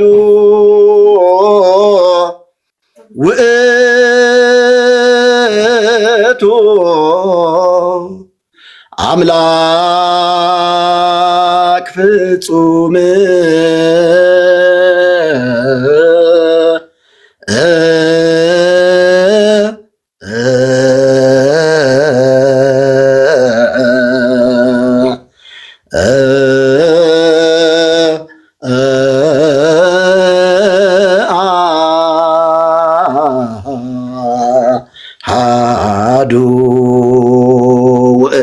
ይሄ ጠንቅቅ ነው። ይሄ ምን ይባላል? አሐዱ አብ ቅዱስ ከሚለው ዜማ ተወስዶ በጠንቅቅ የሚዜም የመርጌታ መርጌቶች የሚያዜሙት ዜማ ነው። መርጌቶች ይሄ ዝም ብሎ ማንም ዲያቆን የሚጮኸውን አሐዱ አብ ቅዱስ የአዲስ አበባ ምዕመን ራሱ እኮ አሐዱ አብ ቅዱስን ለምዶታል እኮ ጎበዝ፣ ለምዶታል እኮ። ማንም የሚያዜመው ዜማ እኮ ነው። እንዴት ብትንቀኝና ብትደፍረኝ ነው ይችን ማንም የሚያቃጭላትን ዜማ የምትጠይቀኝ? እኔ ስንት ጠንቅቅ፣ ስንት ረክርክ፣ ስንት ይዘት ያላቸውን ዜማዎች እኔ በነገራችን ላይ ወገኖች 300 ተማሪ ነበረኝ። እኔ ራሴ ማስተምረው 300 ተማሪ ነበረኝ። ጠይቅ ጎጃም ላይ ሄድና መርጌታ ምስጢሩ መዝገቡ 300 ተማሪዎች የነበሩት ሰው ነው። 300 ተማሪዎችን ሳስተምር የነበርኩ ሰው ነኝ። እና ይሄ ድፍረት ነው። ዲያቆን መጨረሻ አፈርሽ በእውነቱ ለመናገር ማለት ነው። እና አሁን እዚህ ጋር የዜማ የምናምን አይደለም፣ ምርግትና ምናምን አይደለም፣ ከበሮ መያዝም አይደለም። ደስ ስለሚለኝ እኔ እዘምራለሁ። እምዘምረው ደግሞ በጴንጤ መዝሙር ነው። ይገርማችኋል። በጴንጤ መዝሙር የዳነ ሰው የዘመረውን ዜማ የዳነ ሰው የዘመረውን ዝማሬ ነው የምዘምር እንጂ አንዴ ማርያም አንዴ ተክልዬ አንዴ አቡዬ አንዴ ምናምን ብሎ የዘመረውን አንዴ ኢየሱስ ብሎ የዘመረውን ዝማሬ እንትና ይለኝ አይስበኝም፣ አይጎትተኝም። በዚህ አንዳንድ ተሐድሶችም እንዲያው ምን ሆኖ ነው እንዲያው የጴንጤን መዝሙር የሚዘምር ይላሉ። እና የጴንጤን ቡሌ እየበሉ የሚተቹም ሰዎች አይጠፉም። እውነት ለመናገር እኔ ጴንጤ ድኗል ብዬ የማምን ሰው ነኝ። በቃ ስለዚህ መዘመር ያለበት ጴንጤ የዘመረው መዝሙር ነው እንጂ ኦርቶዶክስ የዘመረው መዝሙር አይደለም። አያችሁ እነ ዕዝራም እኮ እንደነ ዴማስ ተመለሱ እኮ ተመለሱ፣ እንተና ተመለሱ እኮ እነ አይመረ ተመለሱ እኮ። ታዲያ የነሱን ትምህርት የነሱን ዜማ ማዜም ተገቢ ነውን? በእውነቱ እነ ሐዋዝ የዘመሩትን ዝማሬ አሁን ብትዘምረው ከአንድ አፍ ሁለት ነገር ከአንድ ዛፍ ሁለት እንትን ሊባል አይችል፣ ከአንድ ምንጭ ሁለት እንትን ሊቀዳ አይችልም። በቃ አይችልም። ስለዚህ እኔ በመንፈስ ቅዱስ ተነድተውና ተመርተው የዘመሩትን ዝማሬ ሲነካኝ ደስ ሲለኝ እዘምርበታለሁ። በደንብ ነው የምዘምረው። ክብር ለኢየሱስ ይሁን። የማገለግለውም እንደዚህ ነው። በየትኛውም ቸርች ይኸው ሙሉ ወንጌል ሂጄ አገልግያለሁ። ብዙ ቦታ ላይ መካነ ኢየሱስ ሂጄ አገልግያለሁ። ገነት ቸርች ሂጄ አገለግላለሁ። ከነካባይ ከነሻሽ ጴንጤውም አውልቅ ሊለኝ አይችልም። ኦርቶዶክስም አውልቅ ሊለኝ አይችልም። ያደግኩበት ነው፣ የተማርኩበት ነው። እንዲያውም እድለኛ ነው እኔ በመልበሴ። እድለኞች ናችሁ እንዲያውም። እና ይሄንን ነው የምለው። የጥያቄና የመልስ ቀን አንድ ቀን ይኖረንና በጠንቅቅ ዜማዎች እንገናኛለን፣ እንወያያለን ማለት ነው በዚህ ሐሳብ ላይ። ጌታ ኢየሱስ ይባርካችሁ። ሙሌ በጣም ቅድም የማስተላልፈው መልእክት አለኝ ስትል ስለነበር እድሉን ላንተ ሰጥቻለሁ። ተባረኩ፣ ጸጋ ይብዛላችሁ። እሺ መምህር አመሰግናለሁ። ቅድም ዲያቆኑ ባለው ሐሳብ ላይ አንደኛ መዳን የሚለው ነገር የገባቸው አልመሰለኝም። እነሱ መዳን የሚሉት የስጋ መዳንን ሊሆን ይችላል። አሁን እዚህ ጋር የተወራ ያለው ስለ ነፍስ መዳን ነው። የነፍስ መዳን ደግሞ የሚገኘው በኢየሱስ ክርስቶስ ነው። ኢየሱስ ክርስቶስ በሰራልን ስራና በደሙ ነው። ምንድነው? ለምሳሌ መጽሐፍ ቅዱስ ላይ ትልቁ ነብያችን ዳዊት ወይም ደግሞ እግዚአብሔር እንደ ልቤ ያለው ዳዊት የኦሪዮንን ሚስት ኦሪዮንን አስገድሎ ከኦሪዮን ሚስት ከወለዳት ልጅ እግዚአብሔር በነብዩ ናታን አማካኝነት እንደሚቀስፈው ወይም ደግሞ ልጁ እንደሚሞት ተናግሮት ነበር። ያ ልጅ ግን መጨረሻ ላይ ዳዊት ምንድን ያለ ለ7 ቀን ጾመ ጸለየ ነው የሚለው። በሰባተኛው ቀን ያ ልጅ ሞተ። የሱ ጾምና ጸሎት እንኳን ልጁን እንኳን ሊያተርፈው አልቻለም። ለምን? እግዚአብሔር አንድ ወስኖ ነበረ። ሌላኛው ቅድም እንደተባለው የጾም ዓላማው ምንድነው? አንድን ዓላማ ለማሳካት ነው። ለምን? ኢየሱስ ክርስቶስም ጾሟል፣ ሙሴም ጾሟል፣ ብዙ ነቢያት ጾመዋል፣ ጾም ታውጇል። ያ ትልቁ ዓላማው ምንድነው? ሰዎች ማሳካት የሚፈልጉትን ነገር እግዚአብሔር ያን ነገር መንገዳቸው እንዲያቀናላቸው ነው እንጂ ትክክለኛ የሰው ልጅ በተለይ በአዲሱ ኪዳን በብሉይ ኪዳን በጾም አይዳንም። በብሉይ ኪዳንም ቢሆን ለምን ሊቀ ካህኑ አለ የእንስሳትን ደም ይዞ ወደ ቅዱሳን ገብቶ ነው የሚያሰረየው። የራሱንም የሰዎችንም ኃጢአት በዛ መንገድ ነው እንኳን መሰረት እንኳን ቢኖር የሚያሰረየው። በአዲስ ኪዳን ደግሞ ያ በበጎችና የፍየሎች ደም እኛን ማስገባት ስላልቻለ ወይም የሰው ልጅ ማስገባት ስላልቻለ የሰው ልጅ ወዴት ነው የገባው? በኢየሱስ ክርስቶስ ደም በኩል ወደ እግዚአብሔር መቅረብ ችሏል፣ ወይም ደግሞ መዳን ችሏል። ያ ነው ትልቁ ነገር። የነፍስ መዳን የሚገኘው በኢየሱስ ክርስቶስ በማመን ወይም ደግሞ በክርስቶስ ደም ነው። ኃጢአታችን የሚሰረየው በኢየሱስ ክርስቶስ ደም ነው። ለምን? የልጁ ደም ኃጢአትን ሁሉ ያሰረያል ይላል የእግዚአብሔር ቃል። ኃጢአት የሚያስተሰርየው የኢየሱስ ክርስቶስ ደም ነው እንጂ የኛ ጾምና ጸሎት አይደለም። ጾም ጸሎት ከእግዚአብሔር ጋር የሆነ ፕሮግራም እናስፈጽምበት ነው። ከዛ ውጪ በጾም እንድናለን፣ በጾም ኃጢአታችን ይሰረያል የሚለው አስተምሮ ራሱ ትክክል አይደለም። እንደ መጽሐፍ ቅዱስ ቢሆን ኖሮ እንኳን የስጋ ድነት እንኳን ቢሆን ኖሮ ዳዊት እኮ ጾሟል። ለ7 ቀን ጾሞ መጨረሻ ላይ ልጁ ሞተበት፣ ተነሳ። ከዛ በኋላ ተነስቶ ታጠበ፣ ምግብን በላ ነው የሚለው። ልጁን እንኳን ማዳን አልቻለም። የዳዊት ጾም እንግዲህ ዳዊት እንደ ልቤ የተባለ እግዚአብሔር በጣም የወደደው ያከበረው ነብይ ነው፣ ወይም ደግሞ ንጉስ ነው። እሱ እንኳን ልጁን ማትረፍ አልቻለም። ይሄ ቃል የሚገኘው ሁለተኛ ሳሙኤል ምዕራፍ 12 ከቁጥር 16 ነው። ያንን ገብቶ ማየት ይችላሉ። ስለዚህ ጾም ቅድም እንደተባለው አንድን ዓላማ ለማስፈጸም በእግዚአብሔር ፊት ጸሎታችን የምናቀርብበት መንገድ ነው። ከዛ ውጪ ግን እንድናለን የሚባል ነገር በጾም መጽሐፍ ቅዱስ የተጻፈ ነገር የለም። ስለዚህ ወገኖቼ ይሄ አስተምሮ ትክክል አይደለም። የሚዳነው በኢየሱስ ክርስቶስ በማመን ነው። ሰው በልቡ አምኖ በአፉ መስክሮ ይድናል ነው የሚለው። ያ የሚመሰክረው ደግሞ የክርስቶስን አምላክነት የክርስቶስን የሰራውን ስራ ስንመሰክር ያኔ እንድናለን። ከዛ ውጪ ግን መዳን በማንም የለም። በአባቶች በኩል በወገኖች በኩል በጻድቃን በኩል እንድናለን የሚባለው አስተምሮ እሱም ትክክል አይደለም። አንድ አለን ሊቀ ካህናችን፣ እሱም ኢየሱስ ክርስቶስ ነው። በሱ በማመን የዘላለም ሕይወት እናገኛለን፣ እንድናለን። አመሰግናለሁ። ዋው ዋው፣ ጥሩ ሐሳብ ነው ያካፈልከን። ጌታ ይባርክህ። አሜን። ለበረከት ሁን፣ ተከናወን። አሜን አሜን። እግዚአብሔር ዘመንህን ትውልድህን ይጠቀምበት። በጣም ትክክለኛው ሐሳብ ይሄ ነው። በቃ አሜን። ለመዳን የክርስቶስ ኢየሱስ ደም ፈሷል። በቃ መቀበል ያለ መቀበል የእናንተ ድርሻ ይሆናል። ማመን ያለ ማመን የእናንተ ድርሻ ይሆናል። ጌታ ኢየሱስ ይባርካችሁ። በጣም ድንቅ ጊዜ ነው እያሳለፍን ያለ ነው። አንድ ማስታወቂያ ነግራችኋለሁ። በዚህ አጋጣሚ አንዲት መጽሐፍ አለች መግዛት የምትፈልጉ ሰዎች እንድትገዙኝ። ይቺ በማር የተለወሰ መርዝ የምትል መጽሐፍ አለች እና የታተመችበት ዋጋ 260 ብር ነው። የታተመችበት ዋጋ 260 ብር ነው። የምትሸጠው 300 ብር ነው። እስኪ ይቺን መጽሐፍ ገዙኝና ለወንጌል ተጠቀሙባት። በመናፍስቱ ዓለም ስውር ድብቅ ሚስጥር ታርጌት ተደርጋ የተጻፈች ነች። ለኢትዮጵያ ኦርቶዶክስ ተዋሕዶ ቤተክርስቲያን የስተት አስተምሮ ቁልጭ አድርጋ ትናገራለች። እንዲሁም በመናፍስቱ ዓለም በጣም ታርጌት ተደርጎ ተጠንቶ የተጻፈ መጽሐፍ ነው። በስነ መለኮት መምህራኖች ታይቷል። እንዲሁም ደግሞ በዶክተሮች ታይቷል መጽሐፉ። ይህም መጽሐፍ መግዛት የምትፈልጉ ወንድሞች ካላችሁ አንዳንድ ቁጥር ጻፉልኝ እስቲ። ተባረኩ። በዚሁም አገልግሎታችንን ትደግፋላችሁ፣ እንደገናም ደግሞ ትጠቀሙበታላችሁ። መጽሐፉ የታተመበት ዋጋ 260 ነው። መሸጫው 300 ብር ነው። እስቲ ይህን መጽሐፍ መግዛት የሚፈልግ ሰው አንድ ቁጥር ይጻፍልኝ። 300 ብር ይችን መጽሐፍ በመግዛት ከኔ አገልግሎት ጎን ቁሙ። ጌታ ይባርካችሁ። አማኞች ብቻ ለኦርቶዶክሳውያን ገዝታችሁ ማበርከት ትችላላችሁ። ይህ መጽሐፍ የሚጠቅማችሁ አማኞች ለጸሎት፣ ለስልጠና ይጠቅማችኋል። ሙሌ ጌታ ይባርክህ።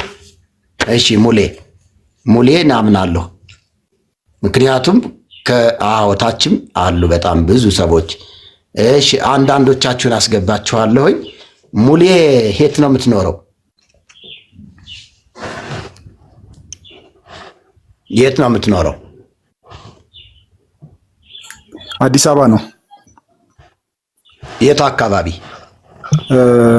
እዚህ ባልደራስ አካባቢ። ባልደራስ በጣም ቅርብ ነህ። ስለዚህ መጽሐፉን እኔ ላቀብልህ እችላለሁ ማለት ነው። በማን በኩል አገኛለሁ? እኔም ላቀብልህ እችላለሁ ባልደራስ ከሆንክ። ቅርብ ኖት? አዎ ቅርብ ነኝ። አለዚያ ደግሞ ስልክህን በውስጥ መስመር ትጽፍልኝና እዛው አካባቢ ያለ ልጅ እኔ ጋር የሚያገለግል ስላለ ይዞልህ ይመጣል። በቃ ስለዚህ ይህችን መጽሐፍ 300 ብር በመግዛት አንደኛ ትጠቀምባታለህ፣ ሁለተኛ ደግሞ የኔን አገልግሎት ትደግፋለህ ማለት ነው። ጌታ ይባርክህ። ለዚህ ተባረክ።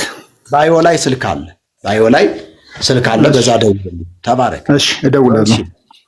ተባረክ። ዘመንህ ይባረክ፣ አገልግሎትህ ይባረክ። በክብሩ በደሙ ተሸፈን፣ ጸጋና ሰላም ይብዛልህ። ይሄ ግዴታችሁ ነው ቅዱሳን፣ ይሄ ግዴታችሁ ነው ይሄን ማድረግ ማለት ነው። ለምን ካላችሁ እናንተ ካልገዛችሁኝ የሰማይ መልአክ መጥቶ አይገዛኝም ይሄን መጽሐፍ። ሌላ ደግሞ ፈልጋለሁ፣ ሌላ ሰው ፈልጋለሁ የሚገዛ። ባይሌቱ ጋር ነው ስልኩ።